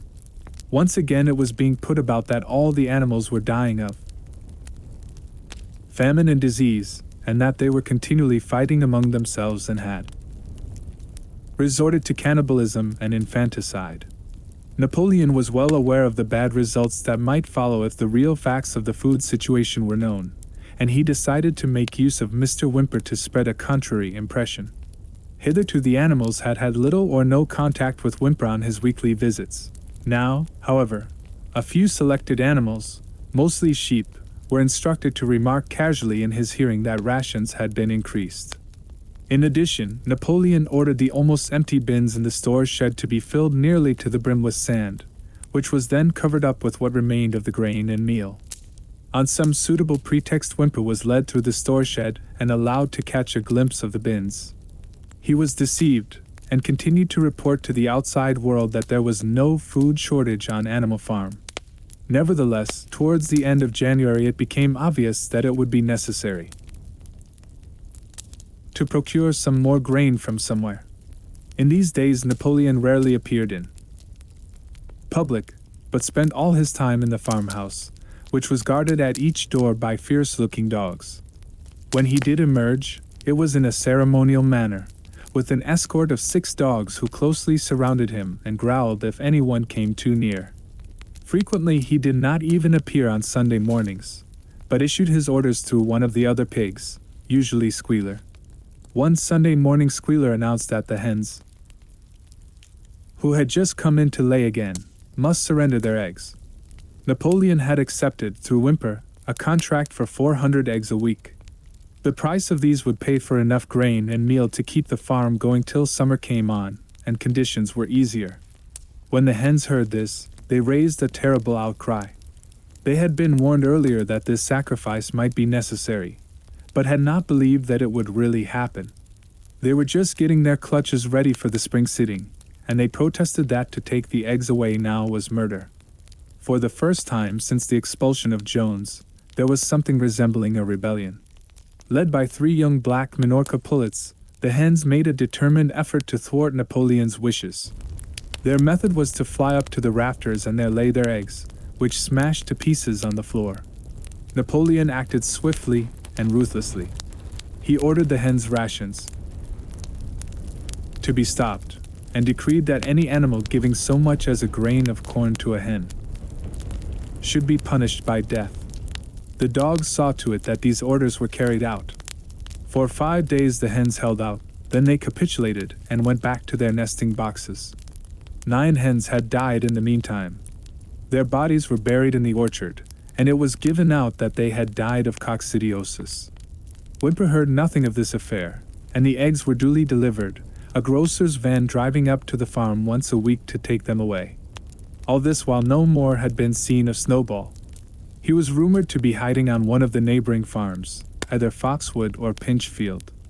Napoleon was by this time on slightly better terms with the other farmers than before. It happened that there was in the yard a pile of timber which had been stacked there 10 years earlier when a beech spinney was cleared. It was well seasoned, and Whimper had advised Napoleon to sell it. Both Mr. Pilkington and Mr. Frederick were anxious to buy it. Napoleon was hesitating between the two, unable to make up his mind. It was noticed that whenever he seemed on the point of coming to an agreement with Frederick, Snowball was declared to be in hiding at Foxwood, while, when he inclined toward Pilkington, Snowball was said to be at Pinchfield. Suddenly, early in the spring, an alarming thing was discovered. Snowball was secretly frequenting the farm by night. The animals were so disturbed that they could hardly sleep in their stalls. Every night, it was said, he came creeping in under cover of darkness and performed all kinds of mischief. He stole the corn, he upset the milk pails, he broke the eggs, he trampled the seabeds, he gnawed the bark off the fruit trees. Whenever anything went wrong, it became usual to attribute it to Snowball. If a window was broken or a drain was blocked up, someone was certain to say that Snowball had come in the night and done it, and when the key of the store shed was lost, the whole farm was convinced that Snowball had thrown it down the well. Curiously enough, they went on believing this even after the mislaid key was found under a sack of meal. The cows declared unanimously that Snowball crept into their stalls and milked them in their sleep. The rats, which had been troublesome that winter, were also said to be in league with Snowball. Napoleon decreed that there should be a full investigation into Snowball's activities. With his dogs in attendance, he set out and made a careful tour of inspection of the farm buildings, the other animals following at a respectful distance. At every few steps Napoleon stopped and snuffed the ground for traces of Snowball's footsteps, which, he said, he could detect by the smell. He snuffed in every corner, in the barn, in the cowshed, in the hen houses, in the vegetable garden, and found traces of Snowball almost everywhere. He would put his snout to the ground, give several deep sniffs, and exclaim in a terrible voice, "Snowball! He has been here! I can smell him distinctly!" And at the word Snowball, all the dogs let out blood-curdling growls and showed their side teeth. The animals were thoroughly frightened. It seemed to them as though Snowball were some kind of invisible influence, pervading the air about them and menacing them with all kinds of dangers. In the evening Squealer called them together, and with an alarmed expression on his face told them that he had some serious news to report. "Comrades!" cried Squealer, making little nervous skips, a most terrible thing has been discovered. Snowball has sold himself to Frederick of Pinchfield Farm, who is even now plotting to attack us and take our farm away from us. Snowball is to act as his guide when the attack begins. But there is worse than that. We had thought that Snowball's rebellion was caused simply by his vanity and ambition. But we were wrong, comrades. Do you know what the real reason was? Snowball was in league with Jones from the very start. He was Jones's secret agent all the time. It has all been proved by documents which he left behind him, and which we have only just discovered. To my mind this explains a great deal, comrades. Did we not see for ourselves how he attempted, fortunately without success, to get us defeated and destroyed at the Battle of the Cowshed? The animals were stupefied. This was a wickedness far outdoing Snowball's destruction of the windmill. But it was some minutes before they could fully take it in. They all remembered, or thought they remembered, how they had seen Snowball charging ahead of them at the Battle of the Cowshed, how he had rallied and encouraged them at every turn, and how he had not paused for an instant even when the pellets from Jones's gun had wounded his back. At first it was a little difficult to see how this fitted in with his being on Jones's side. Even Boxer, who seldom asked questions, was puzzled. He lay down, tucked his 4 hoofs beneath him, shut his eyes, and with a hard effort managed to formulate his thoughts. "I do not believe that," he said. "Snowball fought bravely at the Battle of the Cowshed. I saw him myself. Did we not give him Animal Hero, first class, immediately afterwards? That was our mistake, comrade. For we know now, it is all written down in the secret documents, that we have found that in reality he was trying to lure us to our doom. But he was wounded," said Boxer. "We all saw him running with blood." "That was part of the arrangement," cried Squealer. "Jones's shot only grazed him. I could show you this in his own writing, if you were able to read it.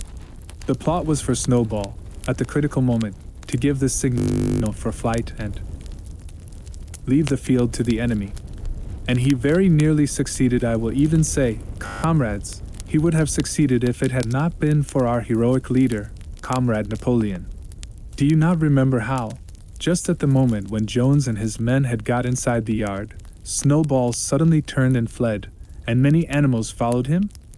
And do you not remember, too, that it was just at that moment, when panic was spreading and all seemed lost, that Comrade Napoleon sprang forward with a cry of death to humanity, and sank his teeth in Jones's leg? Surely you remember that, comrades?" exclaimed Squealer, frisking from side to side. Now when Squealer described the scene so graphically, it seemed to the animals that they did remember it. At any rate, they remembered that at the critical moment of the battle Snowball had turned to flee. But Boxer was still a little uneasy. "I do not believe that Snowball was a traitor at the beginning," he said finally. "What he has done since is different. But I believe that at the Battle of the Cowshed he was a good comrade. Our leader, Comrade Napoleon," announced Squealer, speaking very slowly and firmly, "has stated categorically, comrade, that Snowball was Jones's agent from the very beginning, yes, and from long before the rebellion was ever thought of." "Ah, that is different," said Boxer. "If Comrade Napoleon says it, it must be right. That is the true spirit, comrade," cried Squealer. But it was noticed he cast a very ugly look at Boxer with his little twinkling eyes. He turned to go, then paused and added impressively, "I warn every animal on this farm to keep his eyes very wide open. For we have reason to think that some of Snowball's secret agents are lurking among us at this moment." 4 days later, in the late afternoon, Napoleon ordered all the animals to assemble in the yard. When they were all gathered together, Napoleon emerged from the farmhouse, wearing both his medals, for he had recently awarded himself Animal Hero, First Class, and Animal Hero, Second Class, with his 9 huge dogs frisking round him and uttering growls that sent shivers down all the animals' spines. They all cowered silently in their places, seeming to know in advance that some terrible thing was about to happen. Napoleon stood sternly surveying his audience. Then he uttered a high-pitched whimper. Immediately the dogs bounded forward, seized 4 of the pigs by the ear and dragged them, squealing with pain and terror, to Napoleon's feet. The pigs' ears were bleeding, the dogs had tasted blood, and for a few moments they appeared to go quite mad. To the amazement of everybody, 3 of them flung themselves upon Boxer. Boxer saw them coming and put out his great hoof, caught a dog in midair, and pinned him to the ground. The dog shrieked for mercy and the other 2 fled with their tails between their legs. Boxer looked at Napoleon to know whether he should crush the dog to death or let it go. Napoleon appeared to change countenance, and sharply ordered Boxer to let the dog go, whereat Boxer lifted his hoof, and the dog slunk away, bruised and howling. Presently the tumult died down. The 4 pigs waited, trembling, with guilt written on every line of their countenances. Napoleon now called upon them to confess their crimes. They were the same 4 pigs as had protested when Napoleon abolished the Sunday meetings. Without any further prompting, they confessed that they had been secretly in touch with Snowball ever since his expulsion, that they had collaborated with him in destroying the windmill, and that they had entered into an agreement with him to hand over Animal Farm to Mr. Frederick. They added that Snowball had privately admitted to them that he had been Jones's secret agent for years past. When they had finished their confession, the dogs promptly tore their throats out, and in a terrible voice, Napoleon demanded whether any other animal had anything to confess. The 3 hens who had been the ringleaders in the attempted rebellion over the eggs now came forward and stated that Snowball had appeared to them in a dream and incited them to disobey Napoleon's orders. They too were slaughtered. Then a goose came forward and confessed to having secreted 6 ears of corn during the last year's harvests and eaten them in the night. Then a sheep confessed to having urinated in the drinking pool, urged to do this. So she said, by Snowball, and 2 other sheep confessed to having murdered an old ram, an especially devoted follower of Napoleon, by chasing him round and round a bonfire when he was suffering from a cough. They were all slain on the spot. And so the tale of confessions and executions went on, until there was a pile of corpses lying before Napoleon's feet, and the air was heavy with the smell of blood, which had been unknown there since the expulsion of Jones. When it was all over, the remaining animals, except for the pigs and dogs, crept away in a body. They were shaken and miserable. They did not know which was more shocking, the treachery of the animals who had leagued themselves with Snowball, or the cruel retribution they had just witnessed. In the old days there had often been scenes of bloodshed equally terrible, but it seemed to all of them that it was far worse now that it was happening among themselves. Since Jones had left the farm, until today, no animal had killed another animal. Not even a rat had been killed. They had made their way on to the little knoll where the half-finished windmill stood, and with one accord they all laid down as though huddling together for warmth. Clover, Muriel, Benjamin, the cows, the sheep, and a whole flock of geese and hens, everyone, indeed, except the cat, who had suddenly disappeared just before Napoleon ordered the animals to assemble. For some time, nobody spoke. Only Boxer remained on his feet. He fidgeted to and fro, swishing his long black tail against his sides and occasionally uttering a little whinny of surprise. Finally he said, I do not understand it. I would not have believed that such things could happen on our farm. It must be due to some fault in ourselves. The solution, as I see it, is to work harder. From now onwards I shall get up a full hour earlier in the mornings. And he moved off at his lumbering trot and made for the quarry. Having got there, he collected 2 successive loads of stone and dragged them down to the windmill before retiring for the night. The animals huddled about Clover, not speaking. The knoll where they were lying gave them a wide prospect across the countryside. Most of Animal Farm was within their view: the long pasture stretching down to the main road, the hayfield, the spinney, the drinking pool, the plowed fields where the young wheat was thick and green, and the red roofs of the farm buildings with the smoke curling from the chimneys. It was a clear spring evening. The grass and the bursting hedges were gilded by the level rays of the sun. Never had the farm, and with a kind of surprise they remembered that it was their own farm. Every inch of it their own property appeared to the animals so desirable a place. As Clover looked down the hillside, her eyes filled with tears. If she could have spoken her thoughts, it would have been to say that this was not what they had aimed at when they had set themselves years ago to work for the overthrow of the human race. These scenes of terror and slaughter were not what they had looked forward to on that night when old Major first stirred them to rebellion.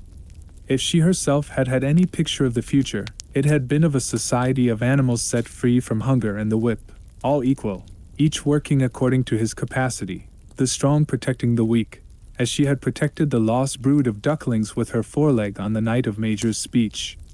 Instead, she did not know why they had come to a time when no one dared speak his mind, when fierce, growling dogs roamed everywhere, and when you had to watch your comrades torn to pieces after confessing to shocking crimes. There was no thought of rebellion or disobedience in her mind. She knew that, even as things were, they were far better off than they had been in the days of Jones, and that before all else it was needful to prevent the return of the human beings. Whatever happened, she would remain faithful, work hard, carry out the orders that were given to her, and accept the leadership of Napoleon. But still, it was not for this that she and all the other animals had hoped and toiled. It was not for this that they had built the windmill and faced the bullets of Jones's gun. Such were her thoughts, though she lacked the words to express them. At last, feeling this to be in some way a substitute for the words she was unable to find, she began to sing Beasts of England. The other animals sitting round her took it up, and they sang it 3 times over very tunefully, but slowly and mournfully, in a way they had never sung it before. They had just finished singing it for the 3rd time when Squealer, attended by 2 dogs, approached them with the air of having something important to say. He announced that, by a special decree of Comrade Napoleon, Beasts of England had been abolished. From now onwards it was forbidden to sing it. The animals were taken aback. "Why?" cried Muriel. "It's no longer needed, comrade," said Squealer stiffly. Beasts of England was the song of the rebellion. But the rebellion is now completed. The execution of the traitors this afternoon was the final act. The enemy, both external and internal, has been defeated. In Beasts of England we expressed our longing for a better society in days to come. But that society has now been established. Clearly this song has no longer any purpose. Frightened though they were, some of the animals might possibly have protested, but at this moment the sheep set up their usual bleating of 4 legs good, 2 legs bad, which went on for several minutes and put an end to the discussion. So Beasts of England was heard no more. In its place Minimus, the poet, had composed another song which began, Animal farm, never through me shalt thou come to harm. And this was sung every Sunday morning after the hoisting of the flag. But somehow neither the words nor the tune ever seemed to the animals to come up to Beasts of England. A few days later, when the terror caused by the executions had died down, some of the animals remembered or thought they remembered that the 6th commandment decreed, "No animal shall kill any other animal." And though no one cared to mention it in the hearing of the pigs or the dogs, it was felt that the killings which had taken place did not square with this. Clover asked Benjamin to read her the 6th commandment, and when Benjamin, as usual, said that he refused to meddle in such matters, she fetched Muriel. Muriel read the commandment for her. It ran, "No animal shall kill any other animal without cause." Somehow or other, the last 2 words had slipped out of the animals' memory. But they saw now that the commandment had not been violated. For clearly there was good reason for killing the traitors who had leagued themselves with Snowball. Throughout the year the animals worked even harder than they had worked in the previous year to rebuild the windmill, with walls twice as thick as before, and to finish it by the appointed date, together with the regular work of the farm, was a tremendous labor. There were times when it seemed to the animals that they worked longer hours and fed no better than they had done in Jones's day. On Sunday mornings, Squealer, holding down a long strip of paper with his trotter, would read out to them lists of figures proving that the production of every class of foodstuff had increased by 200%, 300%, or 500%, as the case might be. The animals saw no reason to disbelieve him, especially as they could no longer remember very clearly what conditions had been like before the rebellion. All the same, there were days when they felt that they would sooner have had less figures and more food. All orders were now issued through Squealer or one of the other pigs. Napoleon himself was not seen in public as often as once in a fortnight. When he did appear, he was attended not only by his retinue of dogs but by a black cockerel who marched in front of him and acted as a kind of trumpeter, letting out a loud cock-a-doodle-doo before Napoleon spoke. Even in the farmhouse, it was said, Napoleon inhabited separate apartments from the others. He took his meals alone, with 2 dogs to wait upon him, and always ate from the Crown Derby dinner service which had been in the glass cupboard in the drawing room. It was also announced that the gun would be fired every year on Napoleon's birthday, as well as on the other 2 anniversaries. Napoleon was now never spoken of simply as Napoleon. He was always referred to in formal style as our leader, Comrade Napoleon, and this pigs liked to invent for him such titles as Father of all animals, Terror of mankind, Protector of the sheepfold, Duckling's friend, and the like. In his speeches, Squealer would talk with the tears rolling down his cheeks of Napoleon's wisdom, the goodness of his heart, and the deep love he bore to all animals everywhere, even and especially the unhappy animals who still lived in ignorance and slavery on other farms. It had become usual to give Napoleon the credit for every successful achievement and every stroke of good fortune. You would often hear one hen remark to another, "Under the guidance of our leader, Comrade Napoleon, I have laid 5 eggs in 6 days." Or 2 cows, enjoying a drink at the pool, would exclaim, "Thanks to the leadership of Comrade Napoleon, how excellent this water tastes." The general feeling on the farm was well expressed in a poem entitled Comrade Napoleon, which was composed by Minimus and which ran as follows. Friend of fatherless, fountain of happiness, Lord of the swill bucket. Oh, how my soul is on fire when I gaze at thy calm and commanding eye, like the sun in the sky, Comrade Napoleon. Thou art the giver of all that thy creatures love, full belly twice a day, clean straw to roll upon. Every beast great or small sleeps at peace in his stall. Thou watchest over all, Comrade Napoleon. Had I a sucking pig, ere he had grown as big even as a pint bottle or as a rolling pin, he should have learned to be faithful and true to thee. Yes, his first squeak should be, Comrade Napoleon! Napoleon approved of this poem and caused it to be inscribed on the wall of the big barn, at the opposite end from the 7 commandments. It was surmounted by a portrait of Napoleon, in profile, executed by Squealer in white paint. Meanwhile, through the agency of Whymper, Napoleon was engaged in complicated negotiations with Frederick and Pilkington. The pile of timber was still unsold. Of the 2, Frederick was the more anxious to get hold of it, but he would not offer a reasonable price. At the same time, there were renewed rumors that Frederick and his men were plotting to attack Animal Farm and to destroy the windmill, the building of which had aroused furious jealousy in him. Snowball was known to be still skulking on Pinchfield Farm. In the middle of the summer, the animals were alarmed to hear that 3 hens had come forward and confessed that, inspired by Snowball, they had entered into a plot to murder Napoleon. They were executed immediately, and fresh precautions for Napoleon's safety were taken. 4 dogs guarded his bed at night, 1 at each corner, and a young pig named Pink Eye was given the task of tasting all his food before he ate it, lest it should be poisoned. At about the same time, it was given out that Napoleon had arranged to sell the pile of timber to Mr. Pilkington. He was also going to enter into a regular agreement for the exchange of certain products between Animal Farm and Foxwood. The relations between Napoleon and Pilkington, though they were only conducted through Whimper, were now almost friendly. The animals distrusted Pilkington as a human being, but greatly preferred him to Frederick, whom they both feared and hated.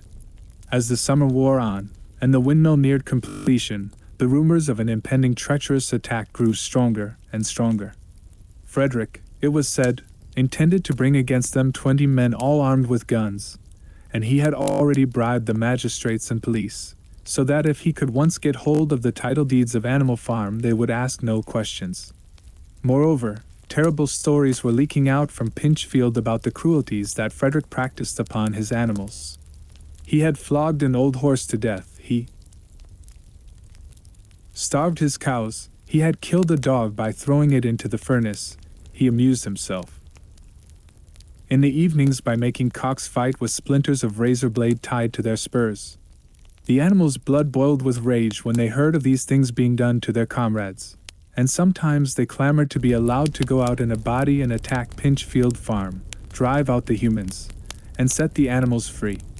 But Squealer counseled them to avoid rash actions and trust in Comrade Napoleon's strategy. Nevertheless, feeling against Frederick continued to run high.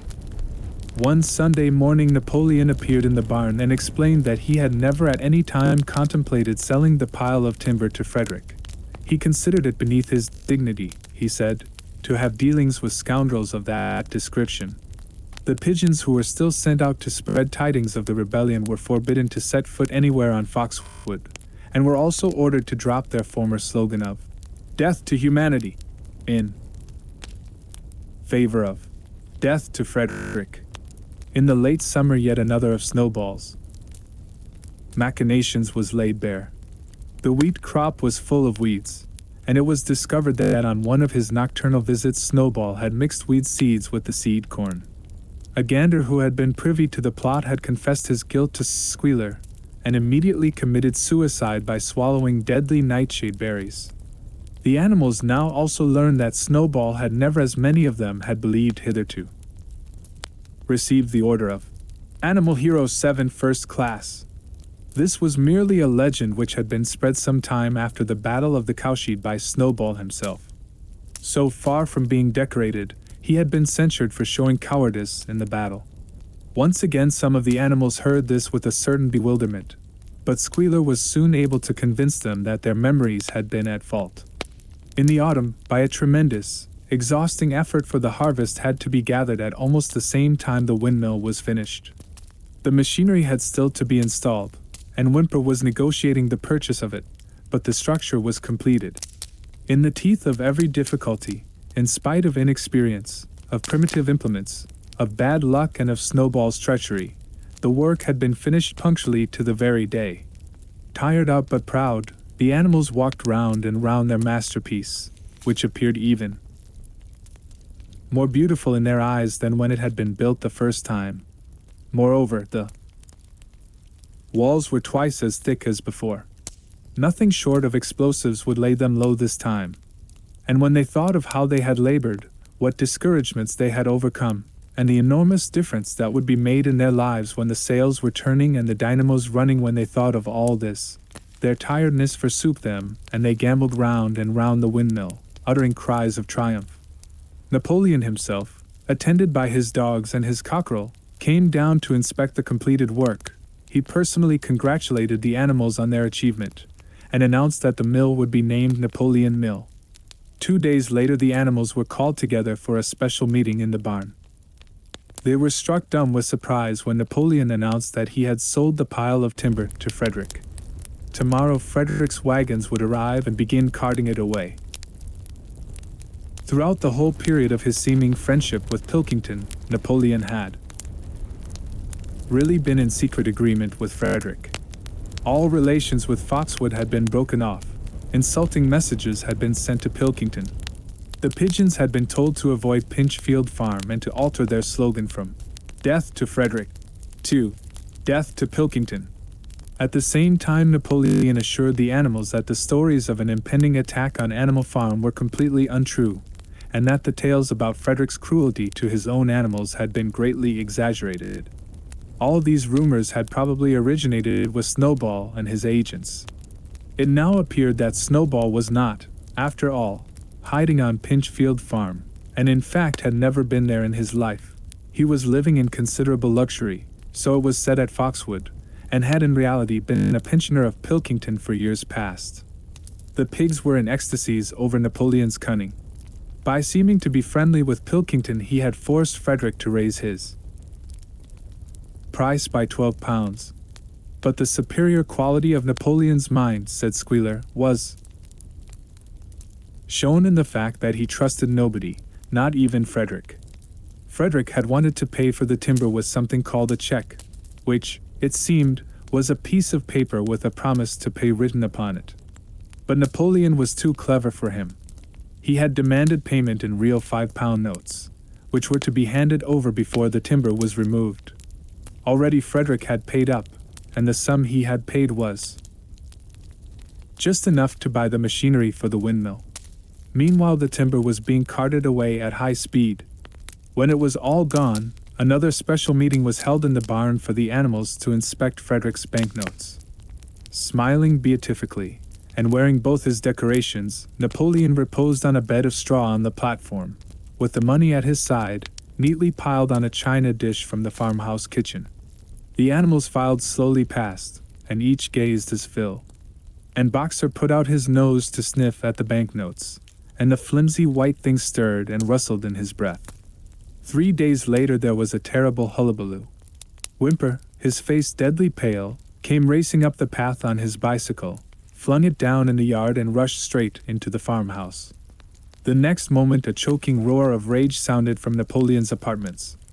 The news of what had happened sped round the farm like wildfire.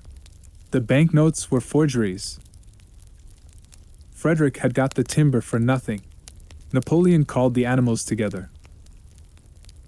Immediately and in a terrible voice pronounced the death sentence upon Frederick. When captured, he said, Frederick should be boiled alive. At the same time he warned them that after this treacherous deed the worst was to be expected. Frederick and his men might make their long-expected attack at any moment. Sentinels were placed at all the approaches to the farm. In addition, 4 pigeons were sent to Foxwood with a conciliatory message, which it was hoped might re-establish good relations with Pilkington. The very next morning the attack came. The animals were at breakfast when the lookouts came racing in with the news that Frederick and his followers had already come through the 5-barred gate. Boldly enough the animals sallied forth to meet them, but this time they did not have the easy victory that they had had in the Battle of the Cowshed. There were 15 men, with half a dozen guns between them, and they opened fire as soon as they got within 50 yards. The animals could not face the terrible explosions and the stinging pellets, and in spite of the efforts of Napoleon and Boxer to rally them, they were soon driven back. A number of them were already wounded. They took refuge in the farm buildings and peeped cautiously out from chinks and knotholes. The whole of the big pasture, including the windmill, was in the hands of the enemy. For the moment even Napoleon seemed at a loss. He paced up and down without a word, his tail rigid and twitching. Wistful glances were sent in the direction of Foxwood. If Pilkington and his men would help them, the day might yet be won. But at this moment the 4 pigeons, who had been sent out on the day before, returned, one of them bearing a scrap of paper from Pilkington. On it was penciled the words, "Serves you right." Meanwhile Frederick and his men had halted about the windmill. The animals watched them, and a murmur of dismay went round. 2 of the men had produced a crowbar and a sledgehammer. They were going to knock the windmill down. "Impossible!" cried Napoleon. "We have built the walls far too thick for that. They could not knock it down in a week. Courage, comrades!" But Benjamin was watching the movements of the men intently. The 2 with the hammer and the crowbar were drilling a hole near the base of the windmill. Slowly, and with an air almost of amusement, Benjamin nodded his long muzzle. "I thought so," he said. "Do you not see what they are doing? In another moment they are going to pack blasting powder into that hole." Terrified, the animals waited. It was impossible now to venture out of the shelter of the buildings. After a few minutes the men were seen to be running in all directions. Then there was a deafening roar. The pigeons swirled into the air, and all the animals, except Napoleon, flung themselves flat on their bellies and hid their faces. When they got up again, a huge cloud of black smoke was hanging where the windmill had been. Slowly the breeze drifted it away. The windmill had ceased to exist. At this sight the animals' courage returned to them. The fear and despair they had felt a moment earlier were drowned in their rage against this vile, contemptible act. A mighty cry for vengeance went up, and without waiting for further orders they charged forth in a body and made straight for the enemy. This time they did not heed the cruel pellets that swept over them like hail. It was a savage, bitter battle. The men fired again and again, and when the animals got to close quarters, lashed out with their sticks and their heavy boots. A cow, 3 sheep, and 2 geese were killed, and nearly everyone was wounded. Even Napoleon, who was directing operations from the rear, had the tip of his tail chipped by a pellet. But the men did not go unscathed either. 3 of them had their heads broken by blows from Boxer's hoofs. Another was gored in the belly by a cow's horn. Another had his trousers nearly torn off by Jessie and Bluebell. And when the 9 dogs of Napoleon's own bodyguard, whom he had instructed to make a detour under cover of the hedge, suddenly appeared on the men's flank, baying ferociously, panic overtook them. They saw that they were in danger of being surrounded. Frederick shouted to his men to get out while the going was good, and the next moment the cowardly enemy was running for dear life. The animals chased them right down to the bottom of the field, and got in some last kicks at them as they forced their way through the thorn hedge. They had won, but they were weary and bleeding. Slowly they began to limp back towards the farm. The sight of their dead comrades stretched upon the grass moved some of them to tears. And for a little while they halted in sorrowful silence at the place where the windmill had once stood. Yes, it was gone. Almost the last trace of their labor was gone. Even the foundations were partially destroyed. And in rebuilding it they could not this time, as before, make use of the fallen stones. This time the stones had vanished too. The force of the explosion had flung them to distances of hundreds of yards. It was as though the windmill had never been. As they approached the farm, Squealer, who had unaccountably been absent during the fighting, came skipping towards them, whisking his tail and beaming with satisfaction. And the animals heard, from the direction of the farm buildings, the solemn booming of a gun. "What is that gun firing for?" said Boxer. "To celebrate our victory," cried Squealer. "What victory?" said Boxer. His knees were bleeding. He had lost a shoe and split his hoof, and a dozen pellets had lodged themselves in his hind leg. "What victory, comrade? Have we not driven the enemy off our soil, the sacred soil of Animal Farm? But they have destroyed the windmill. And we had worked on it for 2 years. What matter? We will build another windmill. We will build 6 windmills if we feel like it. You do not appreciate, comrade, the mighty thing that we have done. The enemy was in occupation of this very ground that we stand upon. And now, thanks to the leadership of Comrade Napoleon, we have won every inch of it back again. Then we have won back what we had before," said Boxer. "That is our victory," said Squealer. They limped into the yard. The pellets under the skin of Boxer's legs smarted painfully. He saw ahead of him the heavy labor of rebuilding the windmill from the foundations, and already in imagination he braced himself for the task. But for the first time it occurred to him that he was 11 years old, and that perhaps his great muscles were not quite what they had once been. But when the animals saw the green flag flying, and heard the gun firing again 7 times it was fired in all, and heard the speech that Napoleon made, congratulating them on their conduct, it did seem to them after all that they had won a great victory. The animals slain in the battle were given a solemn funeral. Boxer and Clover pulled the wagon which served as a hearse, and Napoleon himself walked at the head of the procession. 2 whole days were given over to celebrations. There were songs, speeches, and more firing of the gun, and a special gift of an apple was bestowed on every animal, with 2 ounces of corn for each bird and 3 biscuits for each dog. It was announced that the battle would be called the Battle of the Windmill, and that Napoleon had created a new decoration, the Order of the Green Banner, which he had conferred upon himself. In the general rejoicings, the unfortunate affair of the banknotes was forgotten. It was a few days later than this that the pigs came upon a case of whiskey in the cellars of the farmhouse. It had been overlooked at the time when the house was first occupied. That night there came from the farmhouse the sound of loud singing, in which, to everyone's surprise, the strains of beasts of England were mixed up. At about 9:30, Napoleon, wearing an old bowler hat of Mr. Jones's, was distinctly seen to emerge from the back door, gallop rapidly round the yard, and disappear indoors again. But in the morning a deep silence hung over the farmhouse. Not a pig appeared to be stirring.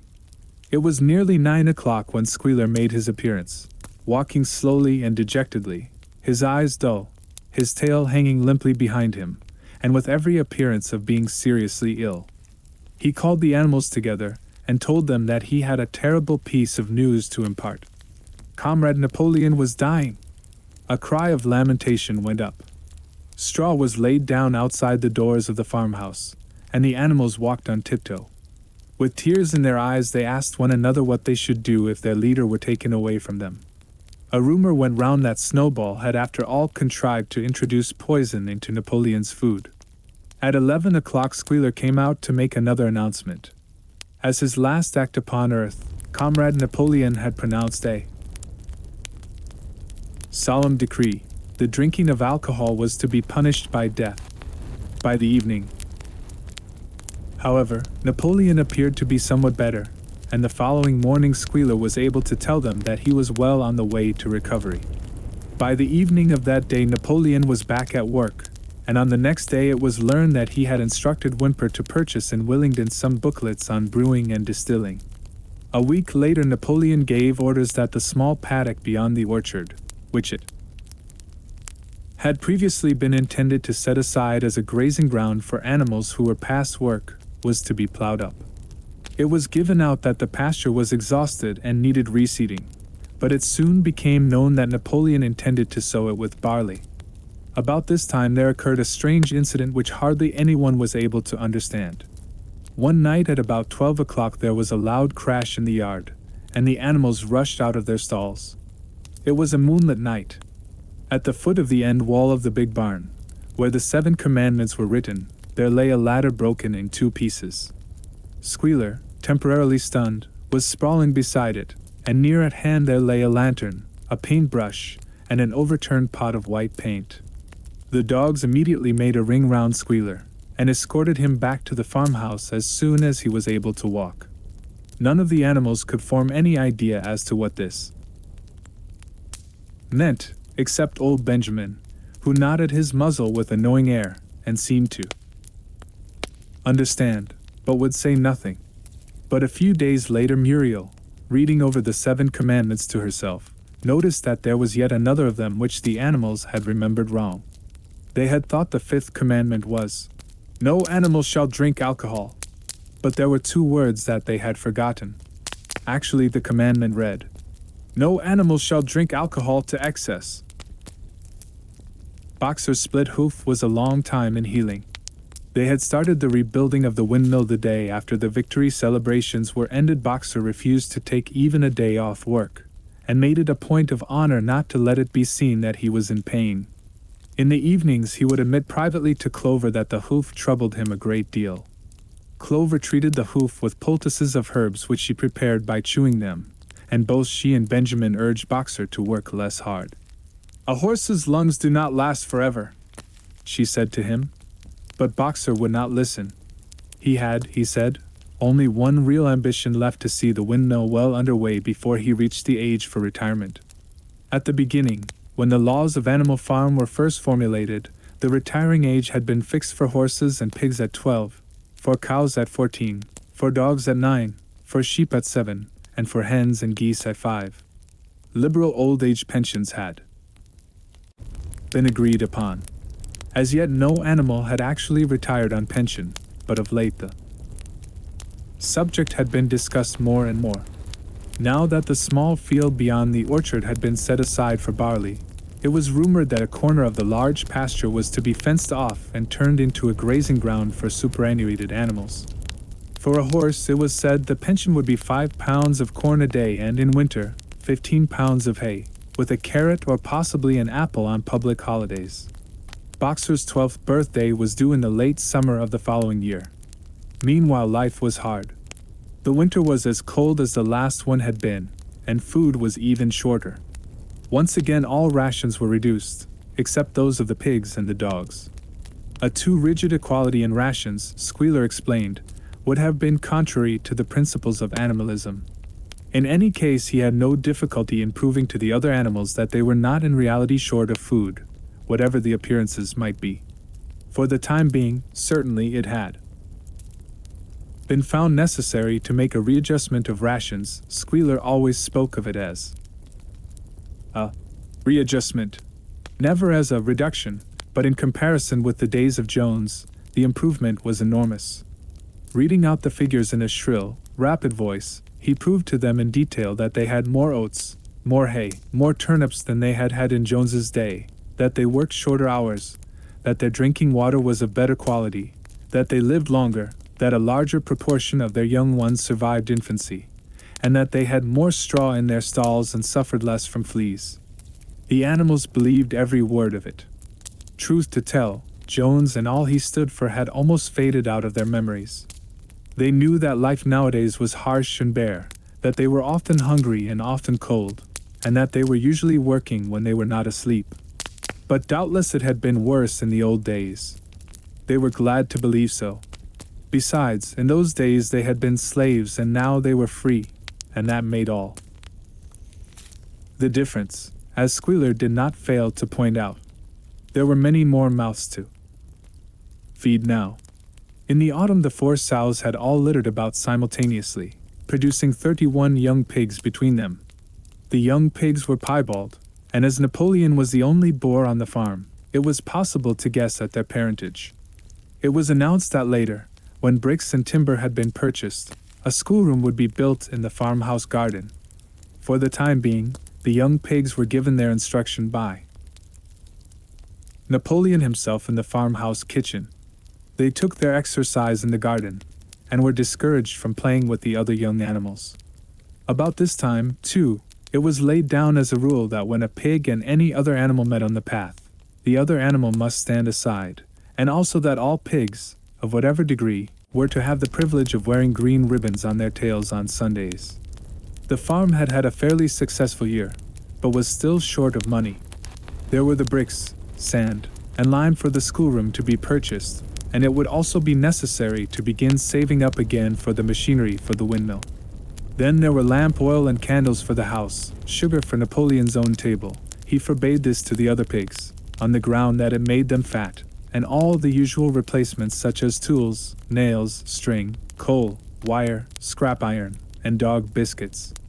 A stump of hay and part of the potato crop were sold off, and the contract for eggs was increased to 600 a week, so that year the hens barely hatched enough chicks to keep their numbers at the same level. Rations, reduced in December, were reduced again in February, and lanterns in the stalls were forbidden to save oil. But the pigs seemed comfortable enough, and in fact were putting on weight if anything. One afternoon in late February a warm, rich, appetizing scent, such as the animals had never smelt before, wafted itself across the yard from the little brewhouse, which had been disused in Jones's time, and which stood beyond the kitchen. Someone said it was the smell of cooking barley. The animals sniffed the air hungrily and wondered whether a warm mash was being prepared for their supper. But no warm mash appeared, and on the following Sunday it was announced that from now onwards all barley would be reserved for the pigs. The field beyond the orchard had already been sown with barley, and the news soon leaked out that every pig was now receiving a ration of a pint of beer daily, with half a gallon for Napoleon himself, which was always served to him in the Crown Derby soup tureen. But if there were hardships to be borne, they were partly offset by the fact that life nowadays had a greater dignity than it had had before. There were more songs, more speeches, more processions. Napoleon had commanded that once a week there should be held something called a spontaneous demonstration, the object of which was to celebrate the struggles and triumphs of Animal Farm. At the appointed time, the animals would leave their work and march round the precincts of the farm in military formation, with the pigs leading, then the horses, then the cows, then the sheep, and then the poultry. The dogs flanked the procession, and at the head of all marched Napoleon's black cockerel.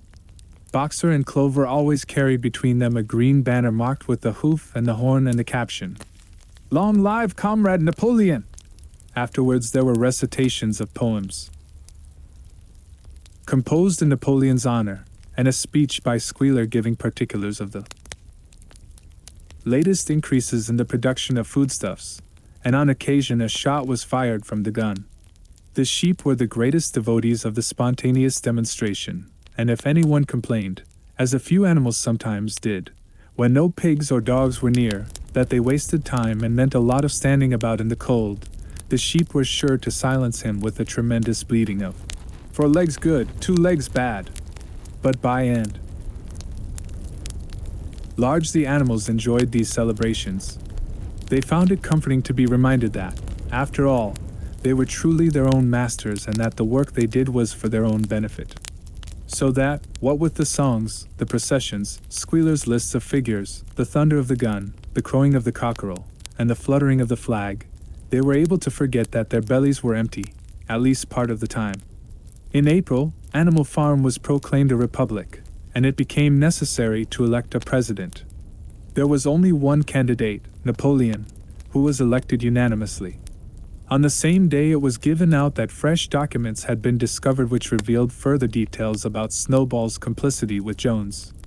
It now appeared that Snowball had not, as the animals had previously imagined, merely attempted to lose the battle of the cowshed by means of a stratagem, but had been openly fighting on Jones's side. In fact, it was he who had actually been the leader of the human forces, and had charged into battle with the words, "Long live humanity," on his lips. The wounds on Snowball's back, which a few of the animals still remembered to have seen, had been inflicted by Napoleon's teeth. In the middle of the summer, Moses the raven suddenly reappeared on the farm, after an absence of several years. He was quite unchanged, still did no work, and talked in the same strain as ever about Sugar Candy Mountain. He would perch on a stump, flap his black wings, and talk by the hour to anyone who would listen. "Up there, comrades," he would say solemnly, pointing to the sky with his large beak dash. "Up there, just on the other side of that dark cloud that you can see, there it lies, Sugar Candy Mountain, that happy country where we poor animals shall rest forever from our labors." He even claimed to have been there on one of his higher flights, and to have seen the everlasting fields of clover, and the linseed cake and lumped sugar growing on the hedges. Many of the animals believed him. Their lives now, they reasoned, were hungry and laborious. Was it not right, and just that a better world should exist somewhere else?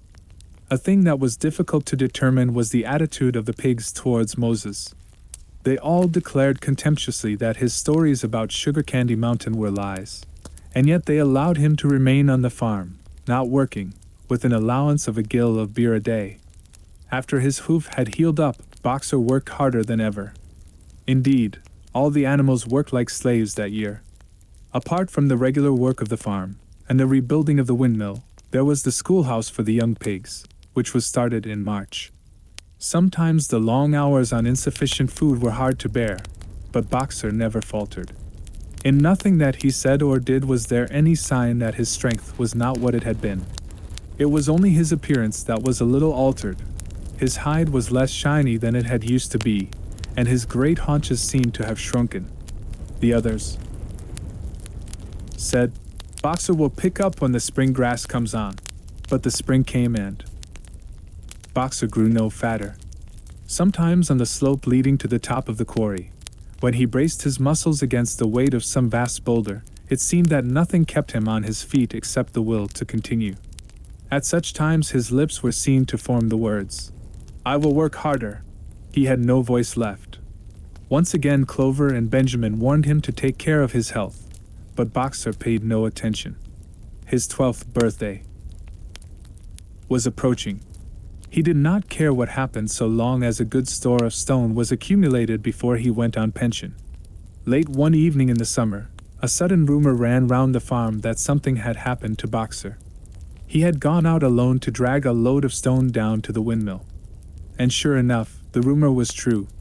A few minutes later, 2 pigeons came racing in with the news. "Boxer has fallen. He is lying on his side and can't get up." About half the animals on the farm rushed out to the knoll where the windmill stood. There lay Boxer between the shafts of the cart, his neck stretched out, unable even to raise his head. His eyes were glazed, his sides matted with sweat. A thin stream of blood had trickled out of his mouth. Clover dropped to her knees at his side. "Boxer!" she cried. "How are you?" "It is my lung," said Boxer in a weak voice. "It does not matter. I think you will be able to finish the windmill without me. There is a pretty good store of stone accumulated. I had only another month to go in any case. To tell you the truth, I had been looking forward to my retirement. And perhaps, as Benjamin is growing old too, they will let him retire at the same time and be a companion to me. We must get help at once," said Clover. "Run, somebody, and tell Squealer what has happened." All the other animals immediately raced back to the farmhouse to give Squealer the news. Only Clover remained, and Benjamin 7, who lay down at Boxer's side, and without speaking, kept the flies off him with his long tail. After about a quarter of an hour, Squealer appeared, full of sympathy and concern. He said that Comrade Napoleon had learned with the very deepest distress of this misfortune to one of the most loyal workers on the farm, and was already making arrangements to send Boxer to be treated in the hospital at Willingdon. The animals felt a little uneasy at this. Except for Molly and Snowball, no other animal had ever left the farm, and they did not like to think of their sick comrade in the hands of human beings. However, Squealer easily convinced them that the veterinary surgeon in Willingdon could treat Boxer's case more satisfactorily than could be done on the farm. And about half an hour later, when Boxer had somewhat recovered, he was with difficulty got onto his feet, and managed to limp back to his stall, where Clover and Benjamin had prepared a good bed of straw for him. For the next 2 days Boxer remained in his stall. The pigs had sent out a large bottle of pink medicine which they had found in the medicine chest in the bathroom, and Clover administered it to Boxer twice a day after meals. In the evenings she lay in his stall and talked to him, while Benjamin kept the flies off him. Boxer professed not to be sorry for what had happened. If he made a good recovery, he might expect to live another 3 years, and he looked forward to the peaceful days that he would spend in the corner of the big pasture. It would be the first time that he had had leisure to study and improve his mind. He intended, he said, to devote the rest of his life to learning the remaining 22 letters of the alphabet. However, Benjamin and Clover could only be with Boxer after working hours, and it was in the middle of the day when the van came to take him away. The animals were all at work weeding turnips under the supervision of a pig, when they were astonished to see Benjamin come galloping from the direction of the farm buildings, braying at the top of his voice. It was the first time that they had ever seen Benjamin excited indeed. It was the first time that anyone had ever seen him gallop. "Quick, quick!" he shouted. "Come at once! They're taking Boxer away!" Without waiting for orders from the pig, the animals broke off work and raced back to the farm buildings. Sure enough, there in the yard was a large closed van, drawn by 2 horses, with lettering on its side and a sly-looking man in a low-crowned bowler hat sitting on the driver's seat. And Boxer's stall was empty. The animals crowded round the van. "Goodbye, Boxer!" they chorused. "Goodbye! Fools! Fools!" shouted Benjamin, prancing round them and stamping the earth with his small hoofs. "Fools! Do you not see what is written on the side of that van?" That gave the animals pause, and there was a hush. Muriel began to spell out the words. But Benjamin pushed her aside, and in the midst of a deadly silence he read, "Alfred Simmons, horse slaughterer and glue boiler. Willingdon. Dealer in hides and bone meal. Kennels supplied. Do you not understand what that means? They are taking Boxer to the knackers. A cry of horror burst from all the animals. At this moment the man on the box whipped up his horses and the van moved out of the yard at a smart trot. All the animals followed, crying out at the tops of their voices. Clover forced her way to the front. The van began to gather speed. Clover tried to stir her stout limbs to a gallop and achieved a canter. "Boxer!" she cried. "Boxer! Boxer! Boxer!" And just at this moment, as though he had heard the uproar outside, Boxer's face, with the white stripe down his nose, appeared at the small window at the back of the van. "Boxer!" cried Clover in a terrible voice. "Boxer! Get out! Get out quickly! They're taking you to your death!" All the animals took up the cry of, "Get out, Boxer, get out!" But the van was already gathering speed and drawing away from them. It was uncertain whether Boxer had understood what Clover had said. But a moment later his face disappeared from the window and there was the sound of a tremendous drumming of hoofs inside the van. He was trying to kick his way out. The time had been when a few kicks from Boxer's hoofs would have smashed the van to matchwood. But alas, his strength had left him, and in a few moments the sound of drumming hoofs grew fainter and died away. In desperation the animals began appealing to the two horses which drew the van to stop. "Comrades, comrades!" they shouted. "Don't take your own brother to his death!" But the stupid brutes, too ignorant to realize what was happening, merely set back their ears and quickened their pace. Boxer's face did not reappear at the window. Too late, someone thought of racing ahead and shutting the 5-barred gate. But in another moment the van was through it, and rapidly disappearing down the road. Boxer was never seen again. 3 days later it was announced that he had died in the hospital at Willingdon, in spite of receiving every attention a horse could have. Squealer came to announce the news to the others. He had, he said, been present during Boxer's last hours. "It was the most affecting sight I have ever seen," said Squealer, lifting his trotter and wiping away a tear. "I was at his bedside at the very last. And at the end, almost too weak to speak, he whispered in my ear that his soul's sorrow was to have passed on before the windmill was finished. 'Forward, comrades,' he whispered. 'Forward in the name of the rebellion. Long live Animal Farm! Long live Comrade! Napoleon! Napoleon is always right.' Those were his very last words, comrades." Here Squealer's demeanor suddenly changed. He fell silent for a moment, and his little eyes darted suspicious glances from side to side before he proceeded. It had come to his knowledge, he said, that a foolish and wicked rumor had been circulated at the time of Boxer's removal. Some of the animals had noticed that the van which took Boxer away was marked "Horse Slaughterer," and had actually jumped to the conclusion that Boxer was being sent to the knackers. It was almost unbelievable, said Squealer, that any animal could be so stupid. Surely, he cried indignantly, whisking his tail and skipping from side to side, surely they knew their beloved leader, Comrade Napoleon, better than that? But the explanation was really very simple. The van had previously been the property of the knacker, and had been bought by the veterinary surgeon, who had not yet painted the old name out. That was how the mistake had arisen. The animals were enormously relieved to hear this.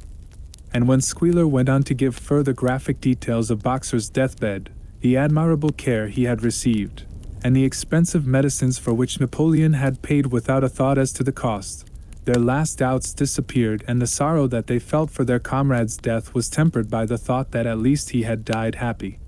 Napoleon himself appeared at the meeting on the following Sunday morning and pronounced a short oration in Boxer's honor.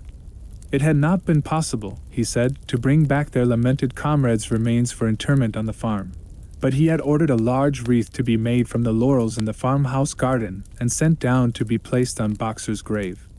And in a few days' time the pigs intended to hold a memorial banquet in Boxer's honor. Napoleon ended his speech with a reminder of Boxer's two favorite maxims. "I will work harder, and Comrade Napoleon is always right. Maxims, he said, which every animal would do well to adopt as his own. On the day appointed for the banquet, a grocer's van drove up from Willingdon and delivered a large wooden crate at the farmhouse. That night there was the sound of uproarious singing, which was followed by what sounded like a violent quarrel and ended at about 11 o'clock with a tremendous crash of glass.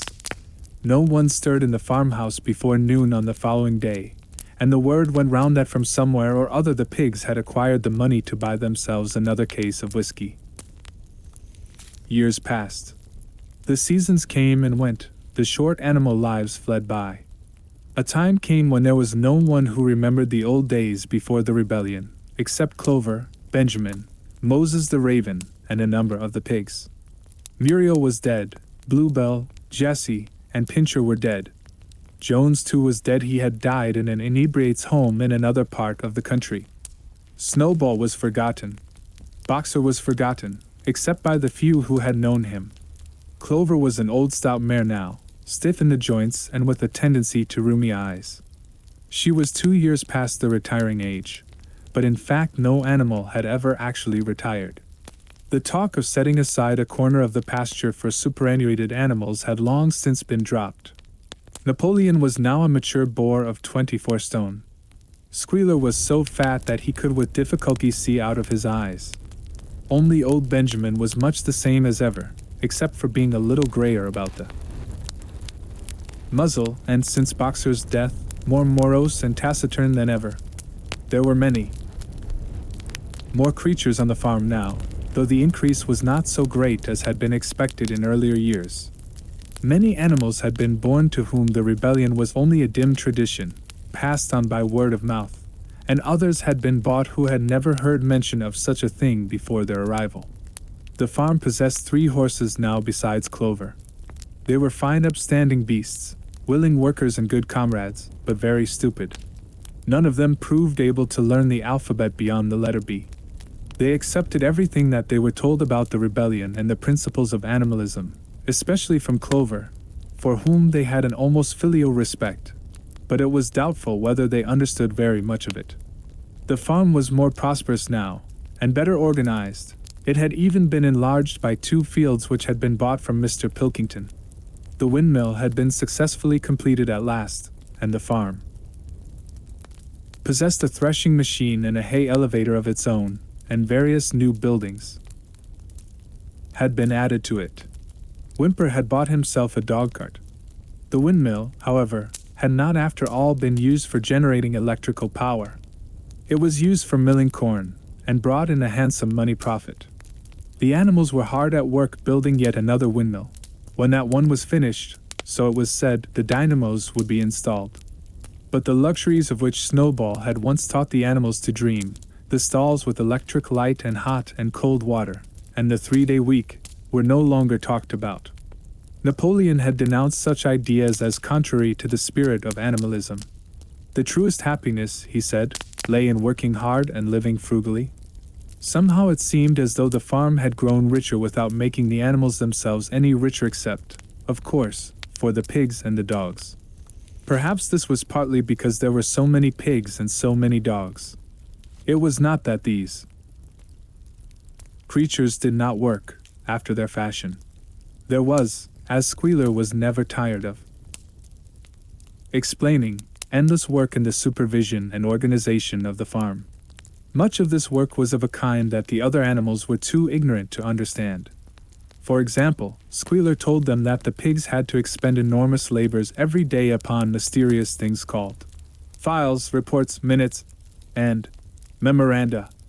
These were large sheets of paper which had to be closely covered with writing, and as soon as they were so covered, they were burnt in the furnace. This was of the highest importance for the welfare of the farm, Squealer said. But still, neither pigs nor dogs produced any food by their own labor, and there were very many of them, and their appetites were always good. As for the others, their life, so far as they knew, was as it had always been. They were generally hungry, they slept on straw, they drank from the pool, they labored in the fields. In winter they were troubled by the cold, and in summer by the flies.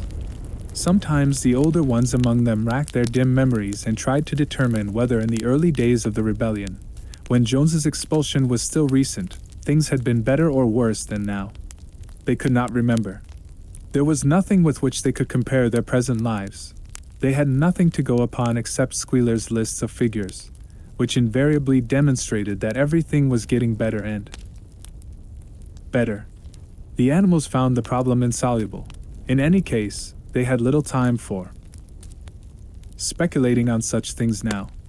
Only old Benjamin professed to remember every detail of his long life and to know that things never had been, nor ever could be much better or much worse, hunger, hardship, and disappointment being, so he said, the unalterable law of life.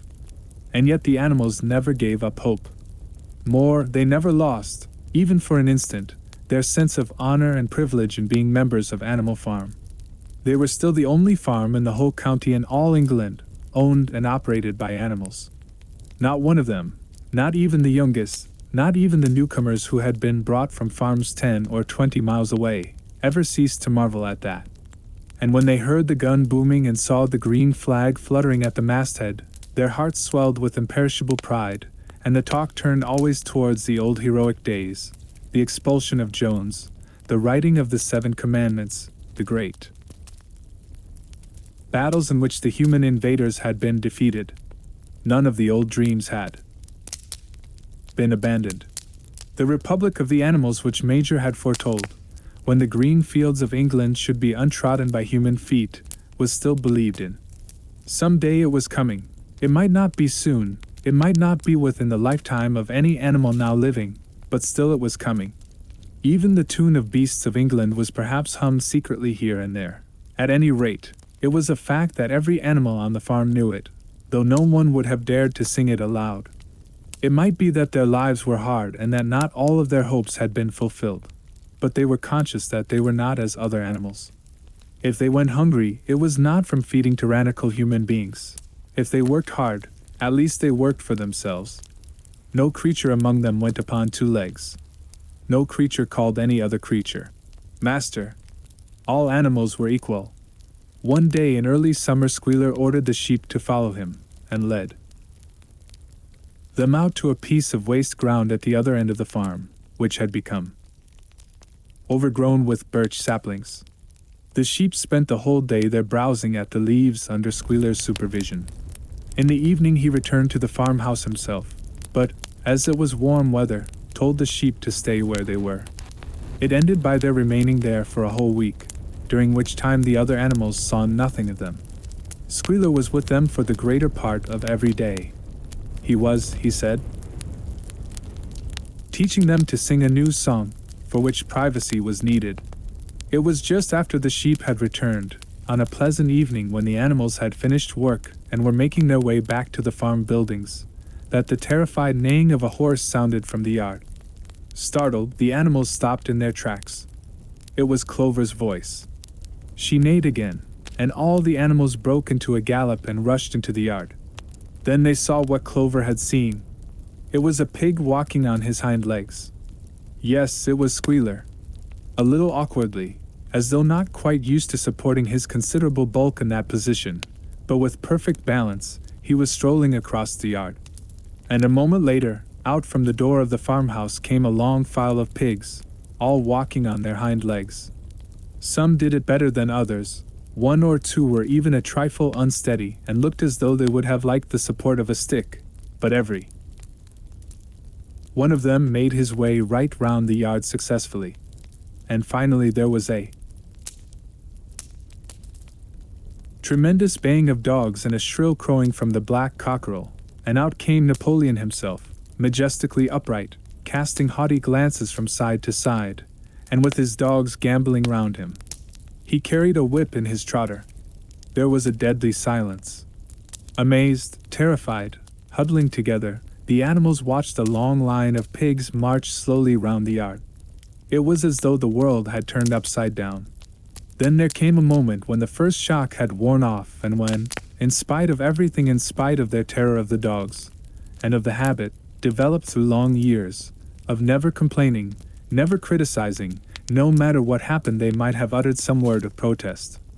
But just at that moment, as though at a signal, all the sheep burst out into a tremendous bleating of, "Four legs good, 2 legs better. 4 legs good, 2 legs better. 4 legs good, 2 legs better." It went on for 5 minutes, without stopping. And by the time the sheep had quieted down, the chance to utter any protest had passed, for the pigs had marched back into the farmhouse. Benjamin felt a nose nuzzling at his shoulder. He looked round. It was Clover. Her old eyes looked dimmer than ever.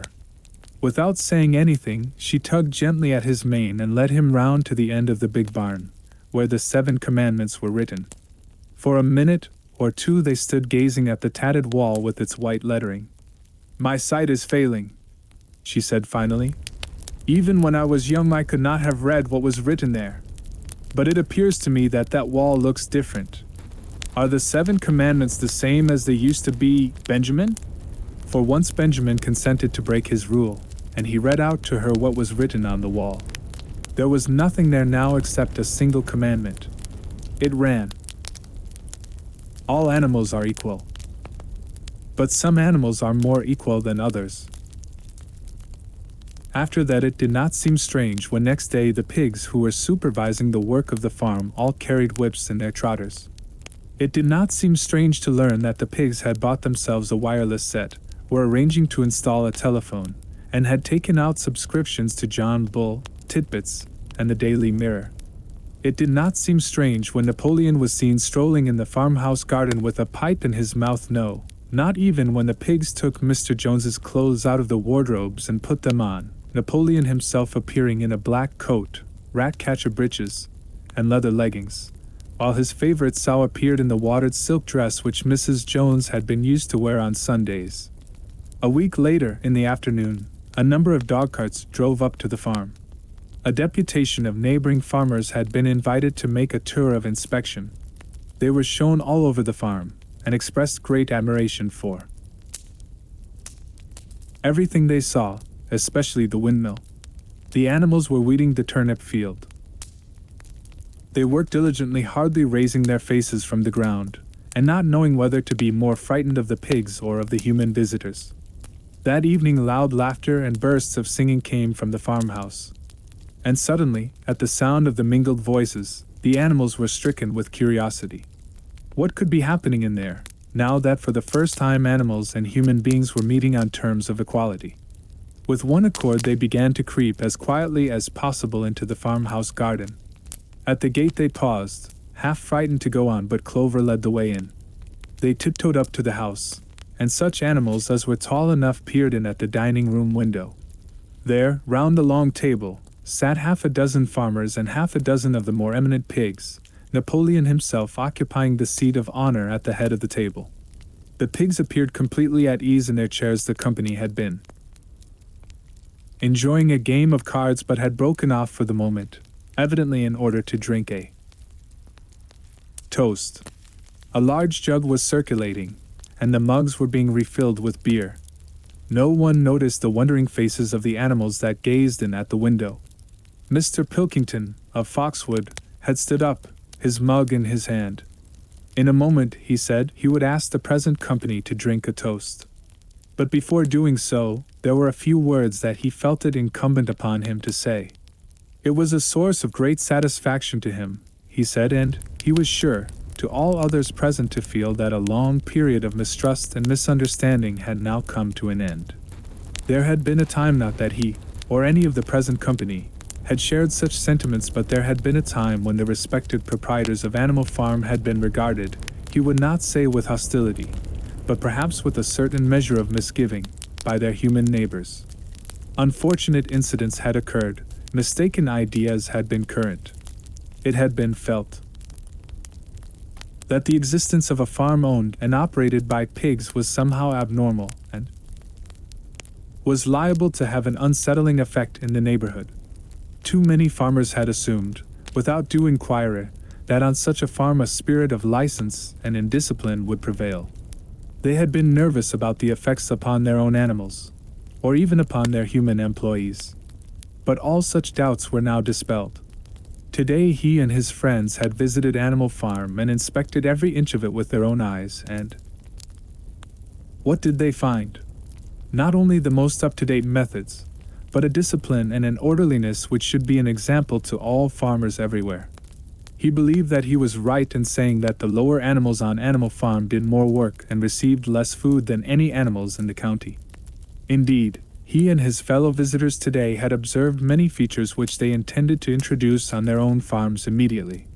He would end his remarks, he said, by emphasizing once again the friendly feelings that subsisted, and ought to subsist, between Animal Farm and its neighbors. Between pigs and human beings there was not, and there need not be, any clash of interests whatever. Their struggles and their difficulties were one. Was not the labor problem the same everywhere? Here it became apparent that Mr. Pilkington was about to spring some carefully prepared witticism on the company, but for a moment he was too overcome by amusement to be able to utter it. After much choking, during which his various chins turned purple, he managed to get it out. "If you have your lower animals to contend with," he said, "we have our lower classes." This bon mot set the table in a roar, and Mr. Pilkington once again congratulated the pigs on the low rations, the long working hours, and the general absence of pampering which he had observed on Animal Farm. And now, he said finally, he would ask the company to rise to their feet and make certain that their glasses were full. "Gentlemen," concluded Mr. Pilkington, "gentlemen, I give you a toast to the prosperity of Animal Farm." There was enthusiastic cheering and stamping of feet. Napoleon was so gratified that he left his place and came round the table to clink his mug against Mr. Pilkington's before emptying it. When the cheering had died down, Napoleon, who had remained on his feet, intimated that he too had a few words to say. Like all of Napoleon's speeches, it was short and to the point. He said, was happy that the period of misunderstanding was at an end. For a long time there had been rumors circulated, he had reason to think, by some malignant enemy that there was something subversive and even revolutionary in the outlook of himself and his colleagues. They had been credited with attempting to stir up rebellion among the animals on neighboring farms. Nothing could be further from the truth.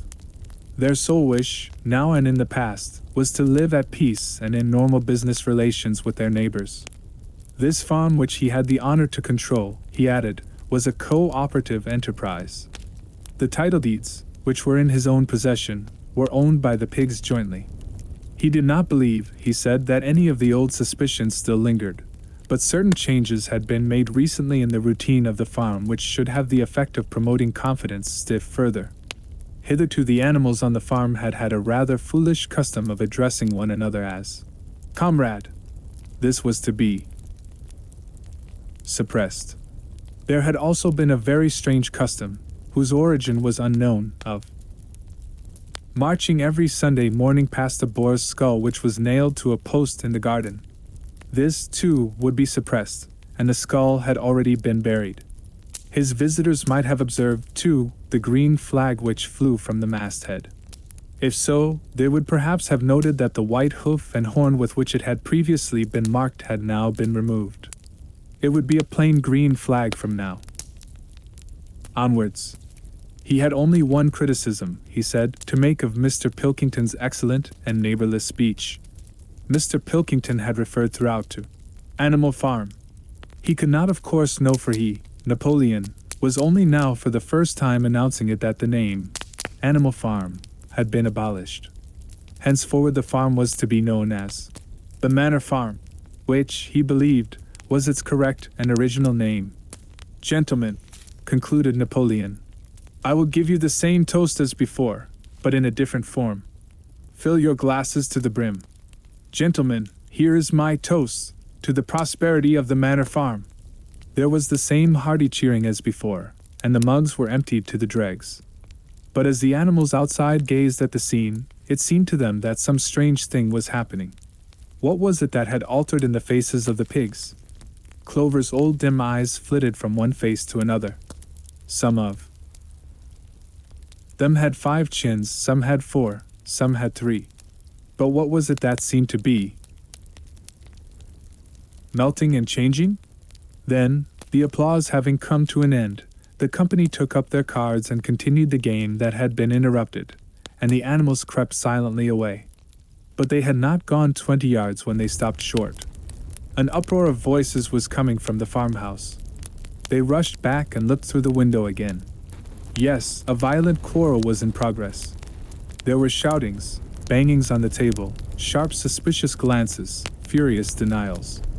The source of the trouble appeared to be that Napoleon and Mr. Pilkington had each played an ace of spades simultaneously.